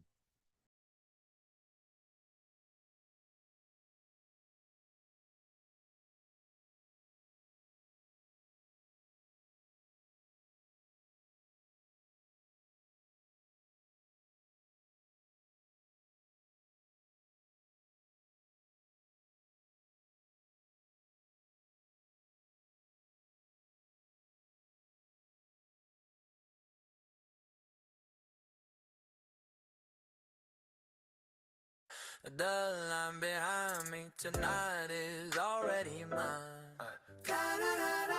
Party of one, nobody invited but me. Warm back sitting on the seat, standard for the night. Checking the bag, checking the bag, checking the gas. No, ayy, chicken's on the table, show I've been waiting for, it's queued up. Controller charged and ready, got nowhere left that I gotta be. Gotta be, gotta be, gotta be. Ice cream in one hand, chips in the other hand. Sweet bite, then a salty one. That's exactly how the night is planned. Tonight is planned. So here's to me, the only guest that I invited. Nobody else gets a vote tonight. Every plan is mine, delighted. It's a party of one, and I'm the only name on the list. Only name, only name. Checking my show and my game, best night that I could have picked. Sweet and salty, round and round I go. Nobody's invited, just me and everything I like. Everything I like, everything I like, everything I like. Lock the door behind me, kick my shoes off at the mat. Been thinking about this chicken since like 9 a.m. That's a fact. Loaded up the game first, let it update while I eat. Drama's pause right where I left it, save my spot, that's neat. Spoon of ice cream and a chip, keeping the balance right. Sweet and salty, perfect rhythm all night. Don't need anybody's plans, don't need to leave the house. This right here is the only party that I wanna be about. So here's to me, the only guest that I invited. Nobody else gets a vote tonight. Every plan is mine, delighted. It's a party of one, and I'm the only name on the list. Only name, only name. Checking my show and my game, best night that I could have picked. Sweet and salty, round and round I go. Nobody's invited, just me and everything I like. Everything I like, everything I like, everything I like. Maybe the best nights don't need anybody else around. Just me, my show, and this last piece of chicken. Best party I ever found. It's a party of one, and I'm the only name on the list. Only name, only name. Chicken, my show, and my game, best night that I could have picked. Sweet and salty, round and round I go. Nobody's invited, just me and everything I like. Everything I like. It's a party of one, and I'm the only name on the list. Only name, only name. Chicken, my show, and my game, best night that I could have picked. Sweet and salty, round and round I go. Nobody's invited, just me and everything I like. Everything I like, everything I like. Same time tomorrow, same party, same guest list too, guest list too, guest list too. Just me, my show, and whatever's left for me.